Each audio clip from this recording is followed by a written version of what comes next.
Нэг иймэрхүү л ярина штэ. Аамаа шиг хашгираад ич чадахгүй штэ. Чирэг дарцсан байгаа лөө. Хашгираа. Эхэлсэн тий. Одоо би эхлүүлэх үү те? Эхлүүлэх үү те? За. Одоо ингээд яг төв царай авч байгаад ингээд амьсгалаа. Нусаа нэг сайхан яг ингээд юу ч байгаа ингэж аа. Ингээд яг нэг сайхан нийчээ тэгээд нээх жоохоо татчихээ тэгээд.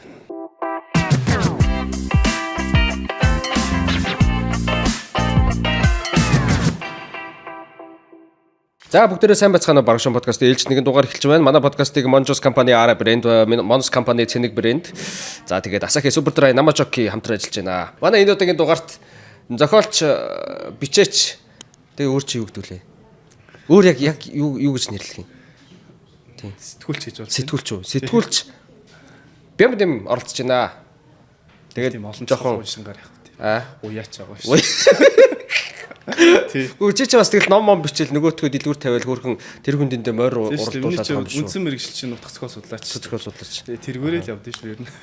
Бусад цол гуншингаа цол гуншин ядаргаатай тэгсэн ер нь яагаад бид нар ийм гуншинлаг ертөнцийн дээр амьдраад байгаа юм бэ? What is wrong with us? Тий. Хүн гिचнийг овсч байсан ч гэсэн ганц хувцал өмсөг гардаг биз дээ. Тэр шиг л ингээл их л цол гуншин дуртай л байх юм шүү дээ.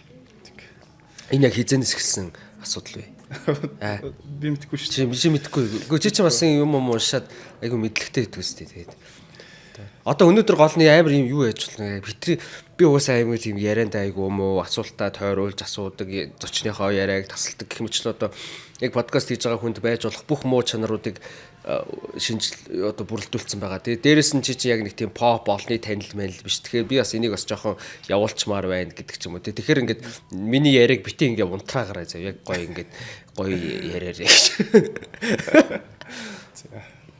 Тэр чи яг тэр түүхийн юунуудын хэр судалсан ер нь судалж байсан ба. Одоо жишээ нь тэр би нэг Мантухан хатны тухай нэг подкаст сонсохгүй юу. Ингээд тэгээд яасан бэ гэсэн чинь нэг хоёр юм байна заяа. Тэгээ нэг нь болохоор цаа чи ингээд за Батмөнхийг одоо 7 настай байхад хаанаар тавь. Өөрөө ер нь бол ингээд удирдах байгаа шүү дээ, тий. Тэгэнгуутаа ийм элдв янзын одоо хан юу одоо элдв жон монод сонин нэг чинсан юу мууч гэдэг юм уу, тий. Тэр цолоодыг бүгдийг ингээд байхгүй болгосон гинэ. Тэгээ дээрэс нь яг зөвхөн хаан бол зөвхөн хаан гэдэг цолтой ч юм уу. Өөр ингээд бусад аймгийн хаан маныг бол зүгээр юм тайж майж гэдэг юм уу, тий. Жонон бол одоо залгах юу мууч гэдэг. Тэгж нөгөө гаруудын нэг юм сонин их мэдлийн нэг юм лалрын юунууд тэрийг нэгдүгürt ингээд багасгах. Хоёрдугаарт ингээд Мин улс ч юм уу ер нь нөгөө нэг хятадын нэг үед ингээд хэрэгжилсэн нэг сонгодог арга нь одоо Монгол хаадыг юугаар өргөддөг вэ гэхээр ингээд нэг юм сайхан хөөхөн гүнж ч юм уу те эсвэл одоо нэг юм арх дарс одоо ийм тийм тиймэрхүү юмээс аль нь ч нөгөө хинт нөлөөлдөг. Нэгдүгээр чи ийм битэг хүн ч гэдэг юм те. Тэгээд хоёлаа чи юу ярьж байгаа тийш орчлоо. Хэргийн зэрэг ярил гэсэн. Надад тэрс хамгийн сонирхолтой кейс болохоор зэрэг нэмхийн өмнө кино л гэдэг шүү дээ. Тэр чинь тэр юм нэг зэрэг зянда юмд шунж яваа хүнийг амар гоё ингэж явуулсан кино аахгүй юу? Хажууд нь хоёр гараа шүү дээ. Долдоо 2 гэдэг. Тэгэд ноёныг аваад үзэх юм бол угаасаа өөрөө тэр чинь маш харамчтэй. Бараг амьдралаач аваад чадахгүй нэг нөхөр байгаа шүү дээ. Баг төвшний ноён байгаа аахгүй юу? Тэр чинь хошуу захирагч байж чадчих юм уу нэг цөөхөн албаттай ноён те. Мөг төгөөр жоох яг хазаараа угаа яваад идэг те. Тэнгүүд нэг евэн дээр хэрүүлээ гээл те. Халан хааны гэдэг байгаа шүү дээ. Нэг евэн. Тэгээ тийм зэндааны ноён байгаа байхгүй. Тэнгүүдээ богдын хүрээ ороод зэрэг нэмнэ гэдэг байгаа байхгүй. Тэгээ мань хоёр бол юу гэж бодож байгаа юм хэтэр энэ ноён бол зэрэг нэмэх ямар шаардлага байхгүй. Зэрэг нэг шансгүй. Тэр нэмээд ч зэрэг байхгүй. Би тэрийг улмал тамлан те. Уг хүн нь тийм байж шүү дээ те. Тэгсээр нэг тийм эрх мэдэл дуртай. Тэгэхээр яг кино урлагт бол зэрэг нэмхийн өмнө шиг тэгэж энэ альбом тушаалыг зэрэг нэмхийн өмнө чи яг одоо жишээ нь өөрийгөө тодорхойлоод нэг юм цол хэрэгэм авах гээд юм уу юм авах гээд явж байгаа хүнтэй яг адилхан байхгүй юу. Тэр чинь уул ингээд хойлоо годомж нахаа зөндөө хүмүүс тэгэл явчихчих зэрэг нэмхийн өмнө ноёнууд бид нар дэлгэцэн дээр үзээд инээгээл гэдэг болохоос гэж амар гоё юм явагдсан. Юм өнгөрч хойноо үлддэггүй насан. Тэгээ одоо ингээд шагнал гэдэг ингээ харахаар ингээд үнэхээр тэр салбарт одоо байгаа нөхдүүдээс аль нэг нь гоцгоорч одоо юу гэдэг нь цолгорч гараад те ингээд үнэхээр хийсэн бүтээснээрээ үнэхээр агуу мундаг одоо гуйж гойд штэ. Тэнгүүт за наад энэ хүнд ингээд гэсэн чинь ихэнх юм дээр ингээд тодорхойлт бичнэ. За би ингэсэн сэтгүү өмнөөс нь биччихсэн яа. Тэнгүүт эсрэг талын жишээ нь үгүй агуу нэр хүндтэй шагналууд чинь тухайн хүний хэн байхаас нь үл хамааран ихэвчлэн нөгөө хийсэн бүтээл нь хүчиж байгаа шүү дээ. Яг бүтээл нь хүмүүст хүрээд одоо зохиолч байна, киноч байна, хөгжимч байна. Тэр нь хүрээд тэрийг нь үнэлээд мэрэгжлийн экспертүүд нь үнэлээд тэр шагналыг хүмүүд аюул үнцэнтэй нөгөө өнөө бүр ингээд дэш нүгээр гаргаж байгаа байхгүй. Яг эсрэг талд нь бахтэр бүтээлгүй хэрнээ хөв хүнээрээ төрөө бариад юм уу эсвэл танил тал ямар нэг ямар төрөө бариад шагнал авчих тэр бас яг урвуу хамааралтай болчихж байгаа шүү дээ. Тэгээ нэг сайн ойлгомжгүй ядаргаатай тэрэтэй. Хөлөө энэ юу ч яриа. Одоо энэ хотын ингээд юугаар хэсэгчлээд ингээд таллаад одоо тогмог таслаад хүмүүс фармааргүй болоод ингэж яхад өнөөдөр хоёлаа одоо энэ чи ном ярих гэж сууж байхад хэрэгч бас байна уугүй. Ер нь энэ чамд ер нь ямар мэдрэмж төрдөйн яг энэ асуудал дээр. Амар гоё дистопи нэгэнд амьдарч байгаа юм шиг. Нэг юм бас амар сонирхолтой юм шиг те нэг талаас ингээд 21-р зуунд ингээд бүр ингээд хасах 40 хэмд ингээд тоггүй болж үзэх. Дистопи зохиолууд дээр л тийм гардаг үсттэй. Жишээ нь 21-р зуунд тог хэсэгчлээд өдөртөө нэг дистопия гэдэг үү? Аха. Дистопия зохиолууд кинон дээр амьдарч байгаа юм шиг амьдарч байгаа шүү дээ. Өдөртөө ээлжлэн 2 цагаас танах хоолоо ичгээ. Одоо маах цагаа чичээ. Бас нэг тийм өөдрөгөр харыг яа сонирхолтой. Яг бодит амьдрал дээр тунгаагаа тарах юм бол жоох юм хэлтэл. Тэгээ өнөөдрийн нөхцөл байдлыг ингээд за магадгүй зэрэг нэмхийн өмнө шиг ингээд нэг уран бүтээл болгоод гаргаад тэгээ 50 100 жилийн дараа нөхдөө тэрийг үзээд амар инээж минэгээл те шоолж молжсэн яг тэр үед бас одоо сая хэрэгм зэрэг авах гад киногоо үзэж байгаа мөртлөө амьдралын юм байна гэдэг шиг ингээд ер нь ингээд хിവэрээ шаачих байд тий. Хിവэрээ шаажих магадaltaй шүү.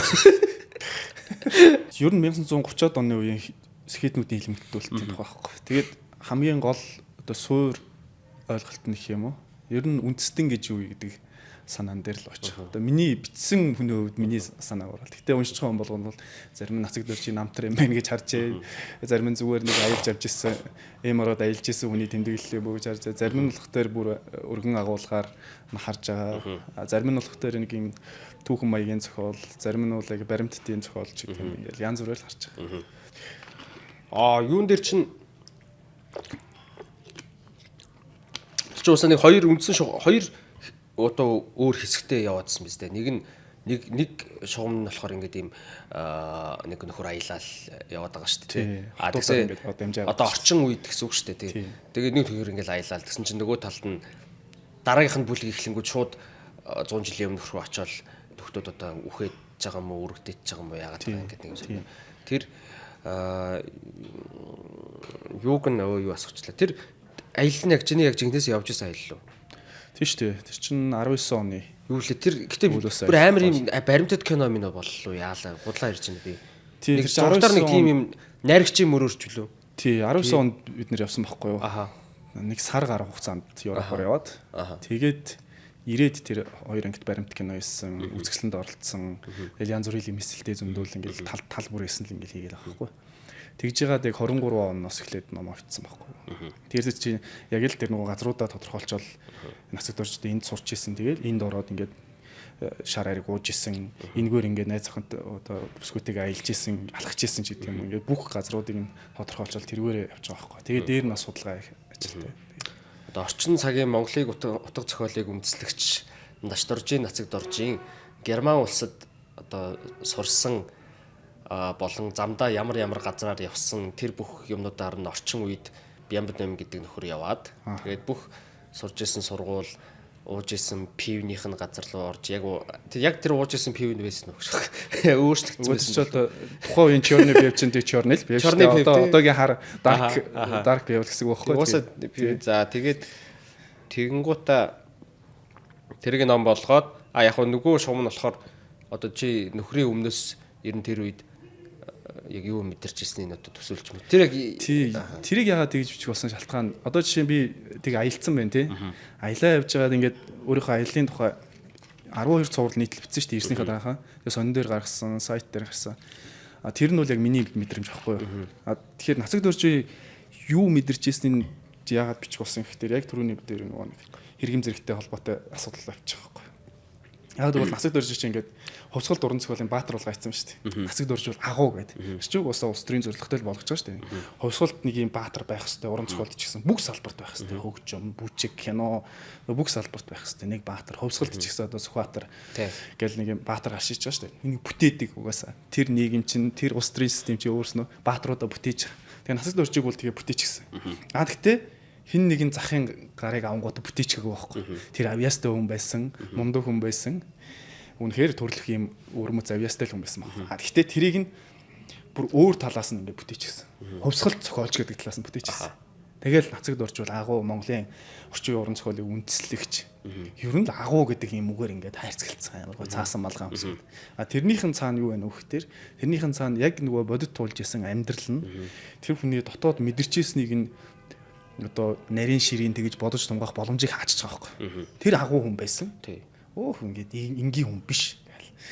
Монголын алтан уургийн язгууртан ингээ хог тайж тэгээд баруун боловсрал эзэмшсэн. Тэгээд ингээ анхны ингээ хэний сэтгэж бодоогүй юм бүтээлүүдийг хийцэн энэ бол агуу гээл ингээ том үгээр хаачихсан. Тэгэхээр би бол зүгээр л яг хүн гэдэг талаас нь л яг харж үзхийг хүссэн.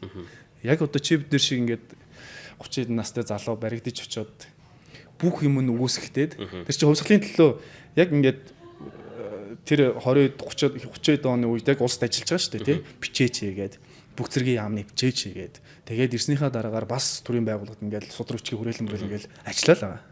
Тэгсэн чинь гинт нэг өдөр нөгөө итгэж найдаж ажиллаж исэн төр засаг нь буцаагаад нөгөө нэг чинь тагнаад байж байгаа тий. Гүсэнгүүтээ бүх юмыг үгүйсгээ ажих тэр хүндээ ямар аахаа. Тэгээд тэр баахан юм өмнө самуун дотор чинь гэр бүл хайртай хүн охин нь хүртэл ингээл хэлмэгдээ салаа авчиж байгаа байхгүй. Тэгэл хайртай хүнээс ахсаж байгаа. Яг тийм нөхцөл байдал оронгууд хүн яах юм.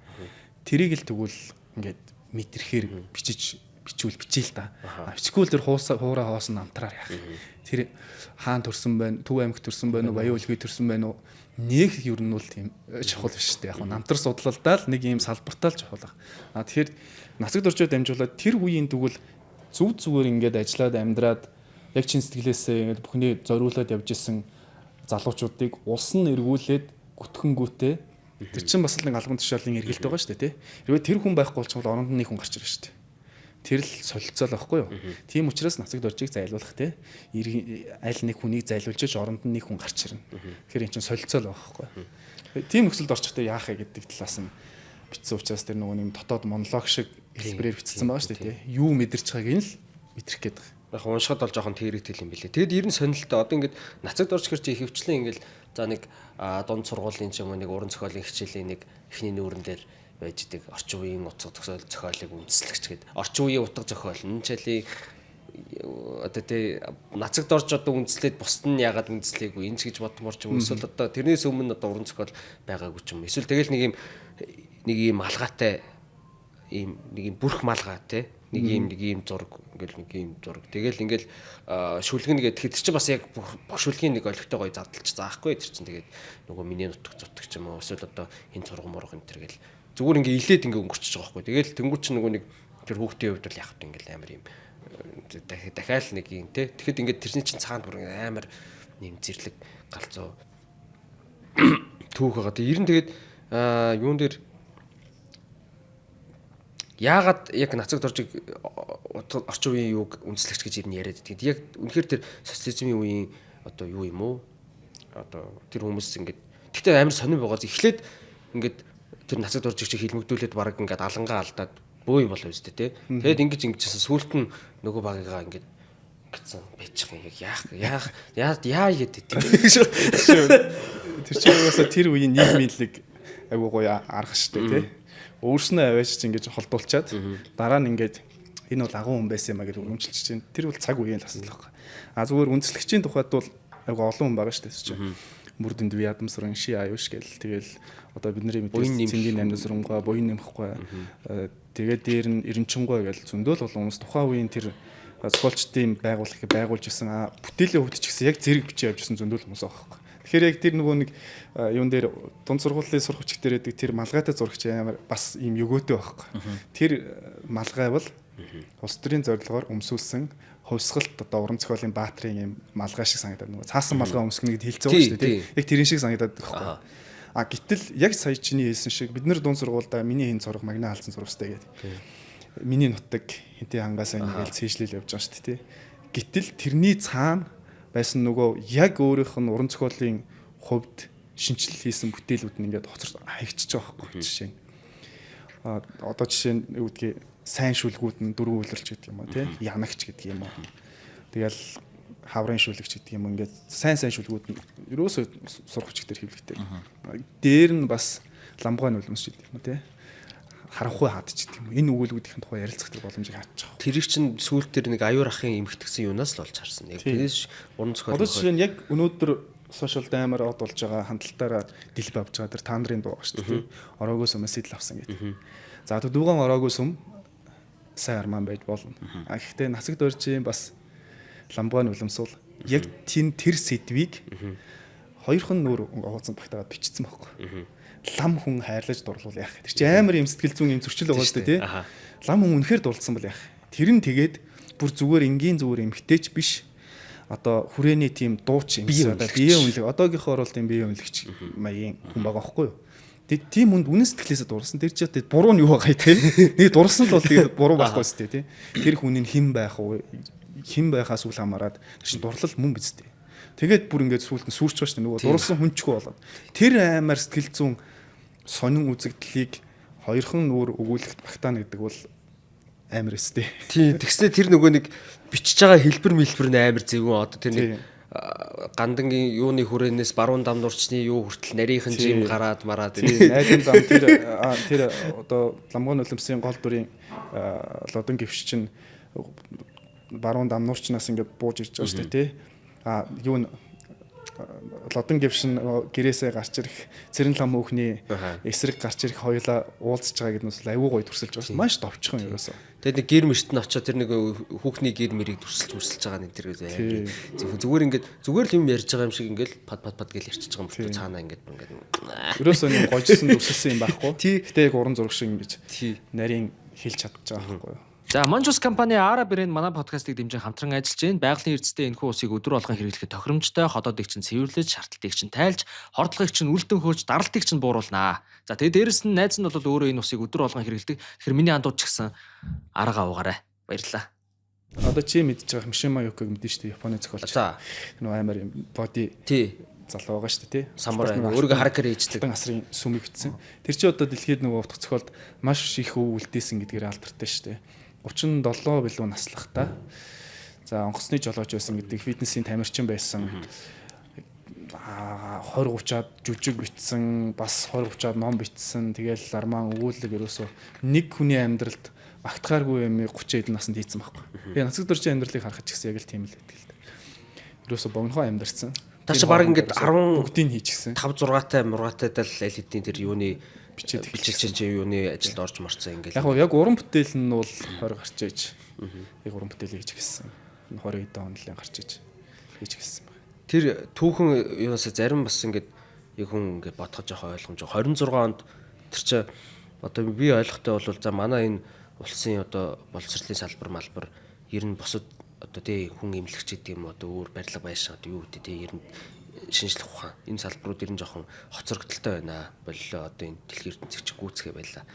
Нэг хэдэн хүүхдүүд гадагшаа сургын мургай гэдэг. Тухайд чинь юу Эрдэнэ Батхан маань ч илүү нэ тиймэрхүү хүмүүс чинь хөөцөлдөж нөхдүүдийг ер нь баримжаатай л байна шүү дээ. Явуулчихж байгаа шүү дээ. Явуулчихж байгаа. Тэгснээ нөгөө тий чи 3 жилийн дараа болсон чинь буцааж татангуудаа өөртөө ингээд за юм сураад иргээд сургуульд явуулснаа буцаж ирсэн чи та нар барууны сургууль сурсан гэд нөгөөдөл чи бүгдийг наад үзээ гадуурхаад алхын наалаа шорондыг хийгээд нохоо замаар оруулж байгаа байхгүй. Энэ яг юу болчих вэ? Яг яа тэр нэг юм яг 28 онд нэг юм болсон гэж ярьдیں۔ Гэхдээ яг би бас номыг бичсэн хүнээс нь гоё яриулж байна. Яг тэр чи 22 оны үед 23 оны үед 23 онд хүрээний дунд сургууль байгуулагдаж байгаа байхгүй. Анхны дунд сургууль гэсэн. Тэгэл хүрээний баг сургуулиас хүүхдүүд авчираад өдөө орнотоос гэрээд боловсрсон хүүхдүүдийг авчираад ингээд сургууль анхаар үүсгэж штэ сурагчтай бүрдүүлээд. Тэнгүүтээ тэр 25 онд чинь засгийн газрын одоо хурлаар баруунд хүүхдүүд сургая. Яагаад гэвэл мэрэгчлэн байхгүй. нөгөө суур одоо үйлдвэрүүдэд жишээ нь одоо арш ширний үйлдвэр, хөдөө аж ахуй, геологи гэдэг улсын ингээд хамгийн чухал салбаруудад ямар ч мэрэгчлэлтэн байхгүй. Тэгэхээр мэрэгчлэлтэн бэлдээ гэдэг хүнээс анх хүүхдүүд сурахаар болж байгаа байхгүй. Тэгээ хаан сурах уу? Орос байж болно. Хамгийн түрүүн тий. Орос жоохон Франц байж болно. Гэхдээ Орос бол нөгөө 24 онд анхны 18 гэдэг бас хүмүүс явуулсан байгаа шүү дээ. Орос руу. Тэнгүүд за Герман руу нэлээд одоо амбицтай байв. Германтай ер нь харилцах амбиц байсан. Тэр үеийн одоо нөгөө түүхийн баримтууд төр чин Германы элчин Хятадаас дамжиж одоо Монголд хүрээнд ирж ирсэн гэдэг тийм Герман хотчин пүүсүүд их олон байсан. Тий. Франц Герман руу нэлээд хандлагатай байсан. Тэнгүүд Герман руу сурахаар явуулаа л та гэдэг. Тэгээд хүүхдүүдийг Герман явуулахаар Оросоор дамжаад ингээ Герман явуулж авахгүй 35 хүүхд сонгон шалгаруулаад. Тэр сонгон шалгуулт чинь айгүй нийтдээ шүү дээ. Жишээ нь одоо яг энэ цаг үедээ харьцуулаа ярих юм бол тэр үед Дамжин Сүхбаатарын хүү ортош бүгд айлц өгсөн байх хэвээр. Тэр шалгуултанд орж байгаа хөө. Тэгэхэд Сүхбаатар Жанжины хүү орсон байгаа. Аха. Хичээнгүү сайд Цэрэн доржийн хүү орсон байгаа. Тэгээ нөгөө хэд нь унтсан заяа. Цэрэн дорж одоо нэг ерөнхий сайд. Аа за. Тэгээд тэд нар нь унтсан. Өө за. Бас одоо л бас л зөнд байдаг аахгүй. Бас л ингээд нэг юм 10 өрийн хаалга юм байна. Айгу шудраг байгаа үстэй. Хэрвээ одоо их шиг байсан бол тэр хоёр хоёулаа тэнцсэн. Тэр хоёрын голондоо явах гэж үзээд фейлдэд юу хийсэн бэ? Шалралтанд ороод унтсан гэж дуусан байдаг байхгүй. Оо ямар гоё. Тэнгүүд ямар хүүхдүүд тэнцэн гэтэр за яг 50 орчим хувь нь хүрээнд одоо хүрээний уугуул гэсэн үг шүү дээ. Улаанбаатар төрж өссөн. Ихэнх нь болох тэр хөдөө орнотгоос ирсэн хүүхдүүд их тэнцсэн. Гэрийн өмнө говьоос ирсэн тий. Хөвсглөөс ирсэн. Бүр тэр дундаа өвөр Монголоос ирсэн тэр хаалаа малаа гэдэг тэр охин чинь өвөр Монголоос орж ирсэн. Өвөр Монгол ноёны охин байхгүй. Тэгээд тэнцсэн. Тэр шалгаруултанд айгуу сонирхолтой. Тэгээ 35 хүүхэд Герман руу явуулаад араас нь нацагд орчин бол яг сургууль сурч байгаагүй. Зөв бичээч хийжсэн, шууд ажилдсан. Аава гэрээрээ ингээд бичиг боловсрал эзэмшээд алтан гэрэл гэдэг хүнээр заргасан гэдэг шүү дээ. Тэгээд араас нь пагимд болон нацагд орж битийн 6 хүнийг араас нь явуулсан байхгүй. Тэгээд нийлээд нэг 40 гаруй хүний, 42 орчим хүний түүх болт. Тэгээд эднэр очиод жил орчим дээр нөгөө Берлиний ойролцоо ингээл нэг байшин түрээслэл амьдэрсэн баа. Тэгээ ерөөсөө Монголд сурахгүй, Германд сурахгүй. Тэглгүй байд. Нэг байшинд ингээ бүгдээрээ амьдэрч монголоор яриад. Тэгэл ерөөсөө бужигнаад ингээ амьдэрч чаашаа. Тэгээ асуулт хүүхдүүд байгаа шнэ 10 хэд мэд. 10 хэдтэй л хүүхдүүд байгаа шүү дээ. Доотлол нь 13 насны, дээдлэл нь 17 орчим насны. Тэгээд яах вэ гэдээ асуудал болоод ярилцсан чинь. Ерөөсө хотуудад ингээд хуурил суулгах юм гэдэг. Айлд суулгах юм. Тэгээд айлд 10 гаруй хотод айлд суулгаж байгаа байхгүй. Тэгжээч нэг юм Герман сураад тэгээ нөгөө мэрэгжлийн сургуулиудаас сурч байгаа. Тоосог, хөдөө аж ахуй, геологи, хэвлэх үйлдвэр, одоо бүр бүхэл төрлийн хийм одоо уран зохиол сэтгүүл зүйн талаас нь нацагд орж байгаа тий. Тэгээд газар зүйн сургууль, газар зүйн хэвлэлийн үйлдвэрт ажилласан хүмүүс байна. Янз бүрийн салбарт ажиллаж байгаа байхгүй. Тэгээ 29 он гарангуут улс төрийн нөхцөл байдал хэцүүлж байгаа байхгүй. Монголд чинь нөгөө Оросын төлөв баримтлагч тэр нэг юм хүмүүсд гараад ирж байгаа. Нэг юм одоо юу гэдэг нэг юм дарганаар байжсэн чинь нэг юм цэвэрлэгийн маягийн юм болсон. Тий. Улс төрийн эргэлт болчих жоохгүй нэгсэндээ. Зүүнний нуглаа гэдэг л байна. Тий. Тэгээд тэн дээр одоо хамгийн байж уучлаарай тасалж энийг ийшээ орохоос өмнө тэр ихтэй би зүгээр хайлт сонсон худлаа шарж магадгүй зэ. Одоо тэр нөгөө нэг анхны тэр хүүхдүүдийг хөргөж өгөх гээд явсан хүн чинь тэр Эрдэнэ Бат хаан гэж хүн мөн биз дээ. Тэ нөхөр тэдрийг хөргөж өгөхдөө яг үндэ хөргөж өгч чинь гэж жишээ нь хэлэхгүйгээр зүгээр нэг амралтанд явлаач гэлээ. Нэг тийм одоо зүгээр юм өнгөлөн талт маягийн бас яриа өрөд тэгжээж нөгөөдөлөө сургуульд явуулчихсан. Ер нь бас тэр хандлага нь нэг тийм ер нь фейлдэх магадлал өндөр байсан юм шүү тэр үедээ. Тийм юм асуудал нь тэр. Яг уу тэр яг явах үед нь бол гайг байсан. Яг бол тэд нар чинь Оросоор дамжиж явж байгаа шүү дээ. Тэнд явж байгааг бүгд л мэдчихэж байгаа. Одоо Монголын засгийн газар ч тэр өөрсдөө шийдсэн. Тэрийг яг уу явуулахад жоохон эсэргүүцчихсэн хүмүүс бол мэдээж байсан. За Эрдэнэ Бат хаан өөрөө чинь одоогийн боловсролын яамны сайд байхгүй. Ардыг гэгэрүүлэх яамны сайд яваа явж байгаа шүү дээ. Тэнд нэг жилийн өмнө Германд Монголын худалдааны төлөөлөгчийн газар гээ нэгтсэн.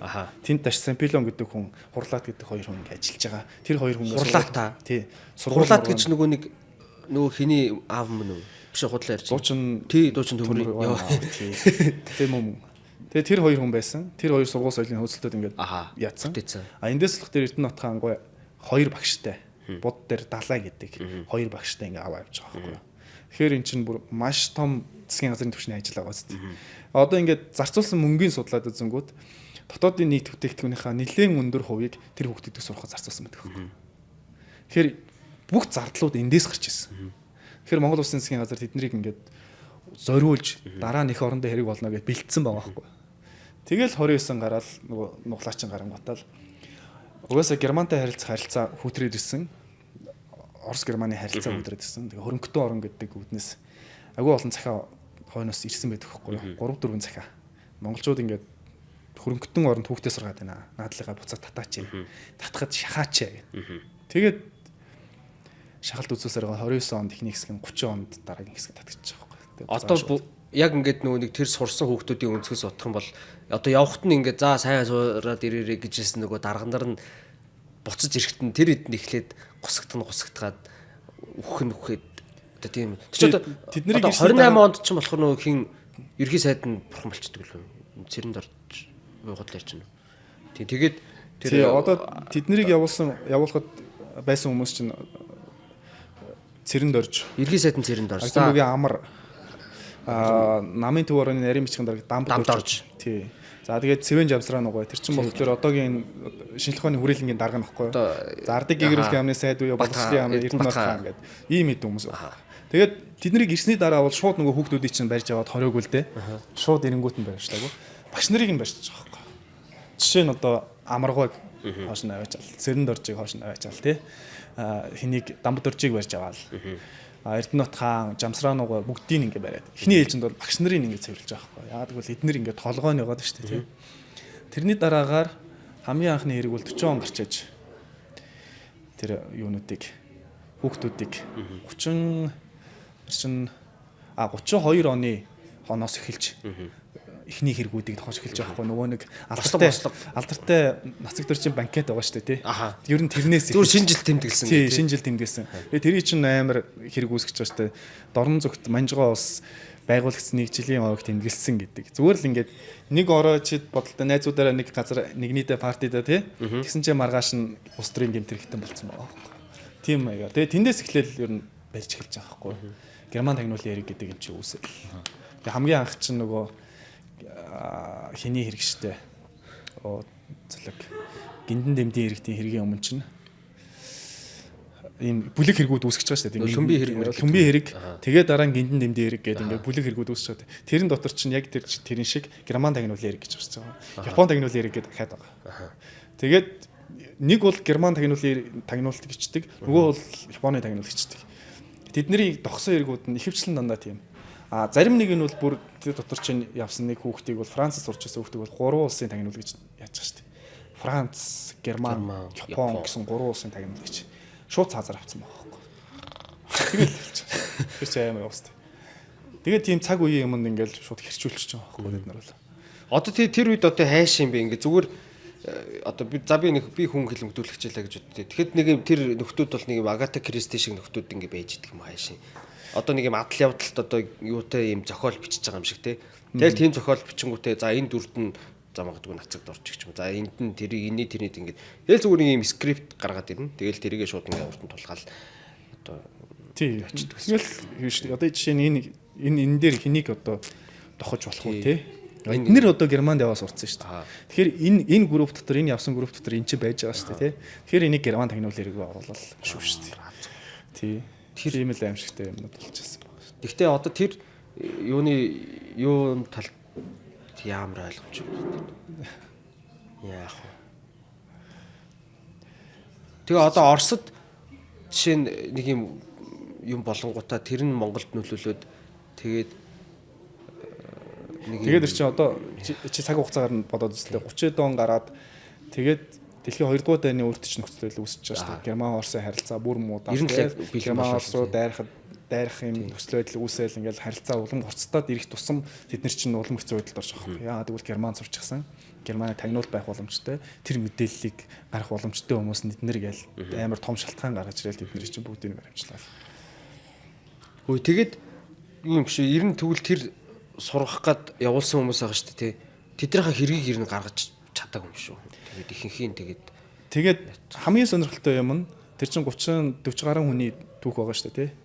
Тэндээс 1 2 3 цаазар авахсан. Тэгээд ингэ ял өгсөн байдгийг 40 тэр шүүх хурал чинь 47 онд хамгийн сүүлийн шүүх хурал боллоо. Тэгэхэд ял өгөхөд хамгийн их ял нь 25 жил. Тэгээ 10 жил. Тэгээ 5 жил, 3 жил ингэ ял өгсөн байгаа байхгүй. Хамгийн хүндийх чинь тэр Берлин хочид Батчир гэдэг хүн авч байгаа шүү дээ. Тэр Батчир чинь нөгөө партийн зургийг дарсан байхгүй юу? Засгийн банкет зургийг дарсан. Берлин хочид Батчир гэдэг гэрэл зурагч. Дараагийнх нь 10 жилиг болох дээр намаа энэ нөгөө авч байгаа байхгүй юу? Өхөрчин хүү зэрэнд орж мөрж гэдэг ингээд юугаасаа манай нэрт орчуулагч юм хүн байгаа ш зохиолч бас. Францад сурч исэн юм болоо тэр чинь. Герман сурч исэн бас. Тэгээд ингээд ял төлөвлөөд за зарим нэг нь бол бүр цаазаар авцсан, бүр буутчихсан. Тэгээ ял төлөвлөөд ялаа эдлээд гарч ирээд буцаал нөгөө салбаруудаа ажилласан. Тэгээд тэр дундаас хин төрсөн гэхээр одоо бидний хамгийн сайн мэдж байгаа нацагд орж намдаггүй. Тэгээд геологийн юуны салбар төдөө аж ахуйн салбарт болох тэр геологийн салбарт аюур зам гоож идэх юм уу. Тэгээд бүр салбар болгоны толгой мэрэгчлэтнүүд төрсэн байхгүй. Ялаа эдэлчээд буцаж гарч ирэл өөрхөн ажиллаа хийгээл явчихлаа хийсэн үү. Тэр нь агуу сонирхолтой юм зөрчилдөд байгаа байхгүй. Одоо чинь хүн чинь гомдож болно шүү дээ тий. Улс их орондоо бид нэр одоо юу ч хийгээ өгөхөд ингэчээд явгыг сургацсан тий. Сурчаад ирэнгүүт нь барьж аваад хэлс хэрэгтэйнгүүтээ буцаагаад ажил гэдэг ч тий ямар сонин ямар шиг болоод байна л гэж бодож шүү дээ. Токсик харилцаа тий. Гэтэл бид нар бол орхосоо ч өмнө ажиллаж исэн гарч ирээд буцаал ажилласан. Ардын багш 2 төрсэн байдаг байхгүй. Тэр дундаас. Тэгэл гавьяатууд бол маш бол. За ямар ч тач тэгвэл нөгөө нэг юм явуулж сургасныхаа хэргийг бас тодорхой хэмжээнд хоосон биш бас гаргасан юм байна. Тэгээд байхад нуруундаа үүрэл гарцсан л байхгүй салбар үрээ. Тэгэхээр бас тэр үеийн хүмүүсийн тэр сэтгэлгээ боллоо юу сэтгэлгээ төлөвшөл бол шал өөр байгаа шүү дээ. Одоо бол жишээ тэхүү.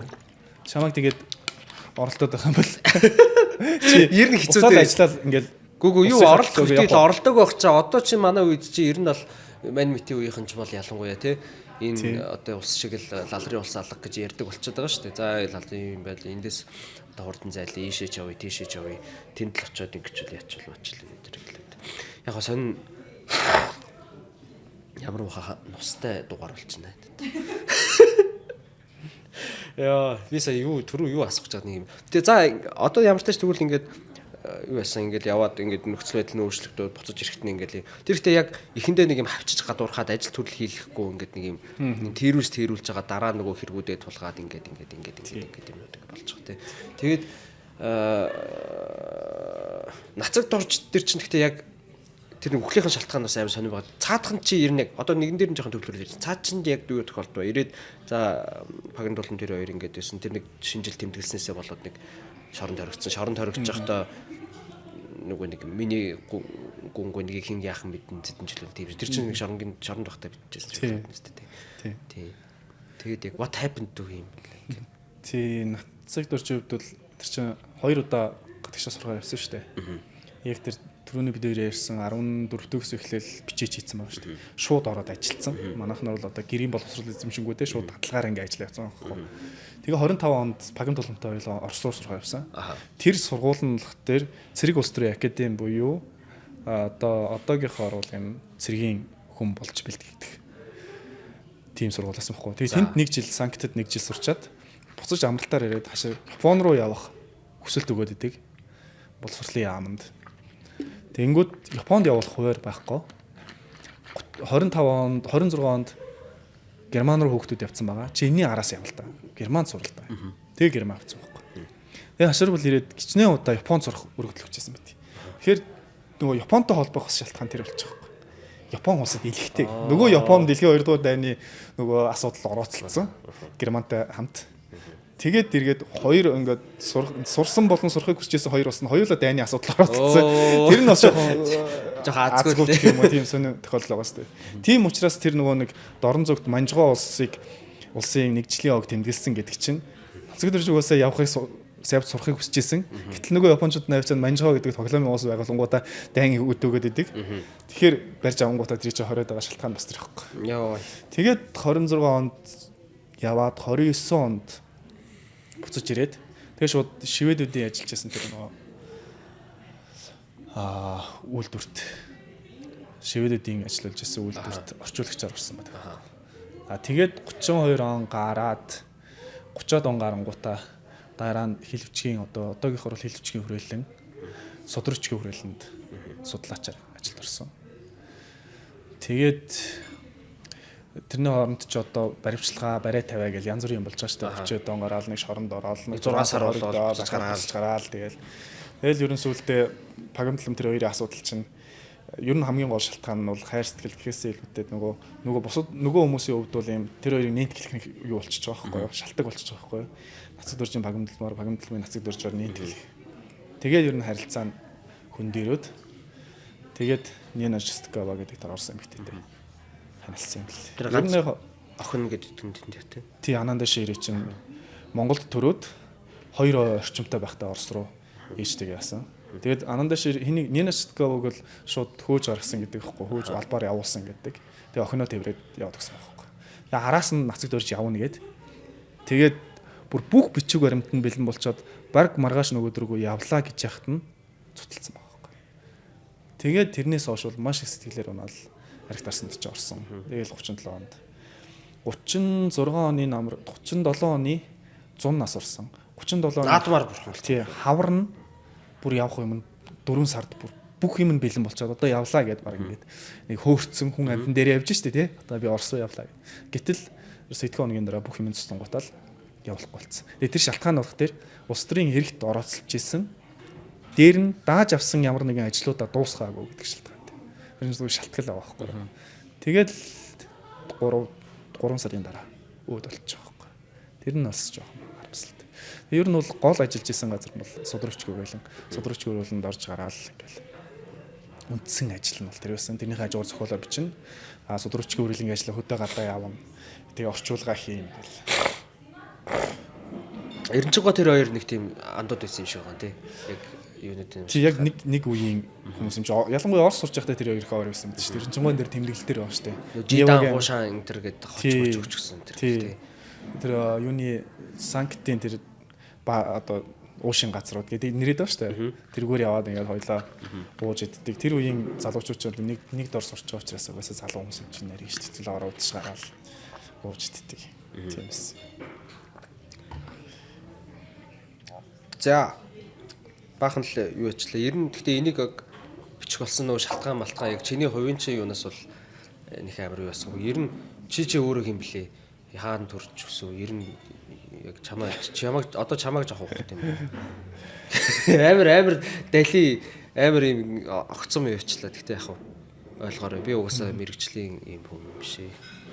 За надад миний юуг мэдмээр байгаа. Юуг мэдмээр байгаа. Ягаад тэгэхээр тэн дээр чи нэг юм өөрийнхөө бас юуг бичсэн байсан шүү дээ. Бүрэн цогтын уурхай нээсэн хаасан тэгэл одоо юу гэдэг би зүгээр яг хүнд ер нь юу тохиолдсон болоод бас ийм ном бичдэм бол доо хөрхийгээд. Тэгээ бас яг амьдралд нь юу болохгүй болсон болоо. Ер нь юу дутлаа гэж 100 жилийн өмнө амьдарчсэн хүний араас яваад тий юуг нь юу мууг нь одоо зовлон мовлон төсөөлөөд тийм тэрэ тийм бичиж цуудаг юм бол доо зовлон дутсан биш. Амар зовлон багдаа юу гэдэг юм бол шүү тий. Одоо уул нь ингээд та энэ зохиол ингээд бичгтээ ингээд та юунаас одоо сэтэл юу авсан бэ ч юм уу тий уул нь энийг ингээд гоё асуулт асуух хэрэгтэй шүү. Тийм юм байхгүй. Одоо яг юу тохиолдсон бэ лээ. Гэсэн юу чи мэрэгчилж байгаа утга зохиол юу. Тэрнээс өмнөх энэ хүүхэд насны хичээг би бас багцлаа зүгээр юм сонсмоор сонирхолтой шүү дээ. Тий. Би бол Сүхбаатар аймагт төрсөлтөө. Метр номон дээр байгаа. Хуучин хаягдмал юм социализмын үед байсан Гент болтын амар том уурхай. Юуны уурхай? Гент болтын уурхай. Гент болт гэдэг чинь юм газрын хоор металл шүү дээ. Амар их нэгтралтай. Одоо бид нар сурагч байхдаа түүгээд ингээд уурхай хуучны ингээд хаягдсан уурхай аман дээрс түүгээд зардаг л байсан. Жохон дөрвөлжинг авах бол амар хүнд. Шин нөгөө пуучин муужингийн юунд оролцдог байхгүй яагаад маш өндөр температур тайлдаг. Тайлдгүй тийм учраас байлдааны зэвсэг пуучин муужингийн цөмийн зэвсэг ашигладаг л гэж ярьдаг байсан тэр. Тэгээд тийм уурхайн суурин дээрх юм нэг жижигхэн тосгонд төрсэн байгаа. Тэгээд сүүлд нь би өөрөө бас сургуульд очиж тэр тосгондоо л яг суусалтаа сургууль сурсан. Тэгэл ер нь л яг хүүхэд нас бол хөдөө өнгөрсөн. Тэгэл жоохон яг скватер ч юм бол манай скватер ч юм бол жоохон тал газар шүү дээ. Нилээн тал юм. Тий. Тэнгүүт тийм газар төрсөн хүн чинь жоохон эмо төрт юм байна хэвээр. Баг насандаа тэгээд тоглох хүүхд мөхт цөөхөн тэгээд ганц хүүхэд ингээд тал дээр байгаад хэр чи ямар шүү дээ юм да. Тэгэл жоохон шүлэг мүлэг сонин уран зохиол ном сонирхож байгаа л ер нь энэ салбар руу орсон байна. Тэгэл 10 жилээ төгсөөл уран зохиолын ангид мангад чи яг мөстөр бол уран зохиолын бичдэг тийм анги гэж байхгүй. Утга зохиол судлалын анги гэж байна. Тэнгүүт нь энэ рүү ер нь ийшээ орсон зүгээр юм ингээл. Тэгэл биш үлдэрсэн шүү дээ. Тэр яг гэрийнхэн чи амар ийм ном уншдаг ч юм уу тийм хүмүүс байсан уу эсвэл амар тийм номын сан мантайж байсан уу тийм. Үгүй маас нь зүгээр жирэл хөдөөний айл ахгүй юу. Зүгээр бол нэлээ ном уншдаг, ном сонирхдаг, зохиолчд мэддэг юм байсан. Ааваас бол ингээл зохиолчдын нэр ус сонсоол. Тэгэл өөрөө уншдаг болчихоч ингээд хайгаад болчих. Миний хамгийн нийтдээ юм чи 100 жилийн ганц ардлыг 4-р ангид уншсан тохиолдол шүү дээ. Би бас номон дээр цаг хугацаа хэлнэ гэдэг нэг ном байдсан шүү дээ. Тэрэн дээрээ битсэн байдгийг. Тийг яаж уншсан гэсэн чи яг бид нарыг ингээд 7-8 настай байхад Солонгос сериал Монголд анх гарч байгаа байхгүй юу? Үнжээ чи бүр чи одоо хэддүгээр зуун юм бэ? Би чи энэ зууны л юм. Бүр өмнөх анхны хайр маяг гээд анхны галтар царайдаас хоошгол. Би чи хэдэн оных юм? Хойшголгоо би чи 90 он шүү дээ тийм. Тэнгүүт яг галтар царайд чи 95 6 он. Тий би жоохон байсан байна. Тэнгүүт 2000 оны ихэнх үеэр яг анхны Солонгос сериалууд гарч ирж байгаа байхгүй. Анхны хайр гэдэг нэг Солонгос сериал гараад. Чануу мануу гэд ярьдаг байсан шүү дээ. Яг хүмүүсийн ярианаас бас би бол тэр мөрийг арайчсан үзээгүй. Тэнгүүт тэр киноных нь гол дүрийн тэр залуу чинь жүжигч нь ингээд сон дээр ярьслах гэсэн байхгүй. Тэрийг нь манайхан ингээд оршуулга гаргацсан. Тэгээ би сонингийн тасархаа аваад ингээд уншсан чинь ярьслах гэсэн байна. Тэгээ миний хамгийн унших дуртай ном бол 100 жилийн ганцаардал гэж байгаа байхгүй. За. Колумбийн зохиолч Габриэл Гарса Маркез гэдэг хүний 100 жилийн ганцаардал гэдэг гармаа гэдэг. Яа энэ хүн энийг уншиж чинь ихээр амар ном байгаа даа гэж бодсон. За. Тэгээд явж өөрөө амар болох гээд нөгөөдгөө уншиж. Тий. Тэгсэн чинь манай хөдөөний хүмүүс чинь ихэрчлэн нөгөө нэг айлт суушлаа тий. Хамаатан мамаатнууд ангаас манай авах би авах юм даа сууд. Тэр ном байж гинэ. Тэгээд аваад уншсан чи ястаа. Гачин балай ном баггүй юу? Яаж ойлгох вэ тэр чинь? Амар ойлгомжгүй шүү дээ. Гэтэ тэр чинь бас нөгөө зуншлын ганцаардал чи бараг 4-р анги хөхт уншаад жоохоор номоогүй юу тий. Хэцүүгээсээ гадна тэр чинь өгөөлөмж нь бас хэцүү шүү дээ. Нөгөө Хосе Аркадианууд чинь тэр олон үүлэн борооны ажлын хэсэг гардаг тий. Эвгүй ном шүү дээ. Тэгээ юу ч ойлгоогүй. Сүүлд нь дахиад тэгээд тэр номыг би 4 төгсөөд тэр тосгоноос явж байгаа байхгүй. Гэтэ аваач туучж байгаа байхгүй юу. Тэгэл дахиад уншиж байгаа. Дунд ангид ороод ингээл янз бүрээр уншиж үзэн штэ тэр чинь ингээд зөвхөн ингээд тэр чинь Хосе Аркади Бондегийн тэр удмууд чинь Ариулина Аркадиа чинь өөр зан чанартай төрлийн хүмүүстэй. Аркадинууд нь л тэр биеийн хүчний хувьд нэлээд юм том биетэй булчин сөрмөслөг хүчрэхийг нэлээд юм бүлээ гараад байгаа байхгүй юу. Ариулина нь болохоор нэлээд ухаан оюуны хувьд нэлээд юм. Тэр нөгөө нэг загас хийгээд байдаг нэг хүчин наадал энэ чинь хөрөл. Тэр чинь одоо бонд штэ. Тий. Тэнгүүт одоо тэр гэр бүлийн одоо эцэг нь байгаа штэ. Тэр загас идэх чинь одоо. Тий. Тэнгүүт дүр болгоных ингээ шугамар хөөж уншиж байгаа байхгүй. Ян зүрээр уншиж. Тэгэж байгаа л нэг юм баг оюутан болсны дараагаар л ахиж уншиж бүрэн дүр ойлгосон юм. Тэгээд дараа нь бүр ажил дээр гараад тэрнийхээ одоо 90-ад онд гарсан тэр үйлбэр чинь Акимга орчуулга шүү дээ. Тэгээд өөр орчуулгаар гарсан номыг редакторлаад ажлынхаа шугамаар тэгэж нэг юм энэ чинь нэг ийм зохиолсон шүү дээ. Тэгээд сонь зохиол шүү дээ. Унших болгонд өөр уншигддаг. 4-р ангитай тэрийг уншна гэдэг бас энэ нэг хүсмэр чинь болоогүй л байл л да. Ялчгүй хүнд хэцүү. Тэгвэл тэр чинь амар шок өгч байгаа байхгүй юу? Жишээ нь ойлгохгүй юмыг ойлгохгүй гэсэн дуу киног ойлгохгүй гэсэн хүн нэг шок мэдэрдэг шүү дээ. Ийм байдаг юм шүү дээ уран зохиол гэдэг чинь гэдэг тийм шокыг өгцөн болоод би ингээл уран зохиол дурлцсан байх гэж. Тэрнээс тэр үед нэг юм ер нь яг үндэ чи нэг амар сонин ном уншсан бол балай л юм байж таг хайчих шүү дээ. Одоо зүгээр мэдхгүй хүн чинь нэг юм ажил төрлөө сонгох гол айгүй олон төрлийн юм хийж үзэж юм шиг ингээл. Ер нь чиний зүгээр ингээд нэг юм тэр нэг энэ одоо яадаг ном бэ гэж нэг тийрсэн тэрэнээс гарах гэж тэрнийхээ очийг олох гэж зүтгэсээр байгаа. Тэгээд ер нь баг тийм байж магадгүй. Айгуу санаа. Чиний хэлж байгаагаар л яг тиймэрхүү л ах. Чиний харуул өөр чи хэн блэ? Би хинтээ ярьж байгаа тэгээд л нэгдүгээр бас ясыг нэг тэр жоохондоо заяа. Бүр жоохондоо ингээд унших ном байхгүй байгаанууд нь амар тийм сони категори ангилал мангил хүүхдийн ном том үний гэж байхгүй шүү дээ. Угаасаа ингээд байжсэн ингээд дүлгөөн ном мон байсан. Тий 100-аас ч урт өдрийг бас айгүй жоохон уншиж байсан шүү дээ. 100-аас ч урт Чингис Ажматай энэ үү? Тий 100-аас урт өдөр чинь тэр чинь бүр бас амар гэтээ яг уу юуны хамгийн амар Сүхбаатарт амьдардаг хүн бол тэрийг байх ойлгоод мэдрээд уншиж болох. Ягаад гэвэл гарч байгаа цаг агаарынхын дүрслэл нь бол ерөөдөө амар тий ойролцоо таал юм чинь. Тэгээд тэр чинь хамгийн аимшигтай хэсэг нь хүүхэд юм чинь тэр аимшигтай хэсгүүд нь яг түүж уншсан юм шүү дээ. Нөгөө тэмийн нүдээр толгойг нь үдээд манкурт болгочдөг манкурт болгодог хэсэг мэсэг бол амар шүү дээ. Тэгээд ээжээгээ танихгүй байгаа тэр хэсэг мэсэг бол бас шимширмээр шүү дээ. Манкурт. Тэгэл тийм л юм уншиж шүү дээ. Тэгээд хамгийн гол нь хэцүү юм нь ном олдож байгаа ном болгон хавцсгүй байдаг. Аха. Тэнгүүд би одоо зарим ном яг хэний ямар ном уншснаа ч ойлгохгүй явж байгаа байхгүй. Ихэнхийг нь сүлд нь нөгөө мэдээж уран зохиолын мэргэжлээс сурч байгаа юм чинь бүгдийг уншаад ойлгож байгаа юм л да. За энэ тэр ном байж, энэ тэр ном байж. Хөдөө байдаг ном ч гэдэг хууц нь урагдаад хинээс нэг дууц байхгүй болоо гавцсан алгуулж штэ. Дандаа юм гавцгүй ном уншина. Хиний юу гэж мэдэхгүй тэгэл эхлэлийг мэдэхгүйгээр шууд ингээл дундаас нь эхлээ уншиж байгаа. Тэр ч бас гоё яваас эхлэл нь яг ямар байсан бэ төсөөлөд өөрөө дотор згооч. Тэгж явж байгаа л.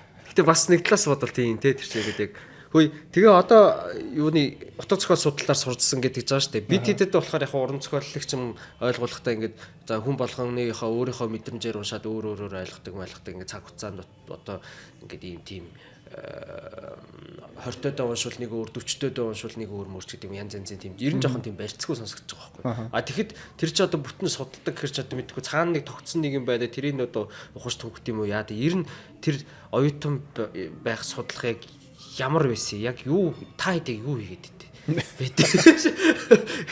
Одоо ч гэсэн яг тэрийг сураад төгсөж байгаа энэ ганц нэг найз яг эсвэл ингээд үгс үггүй уншаал гэдэг юм уу юм хүмүүс задлж одоо бүр эсвэл яг энгийн зүгээр уншигчаас илүү уншихыг хэлэх юм уу яах юм.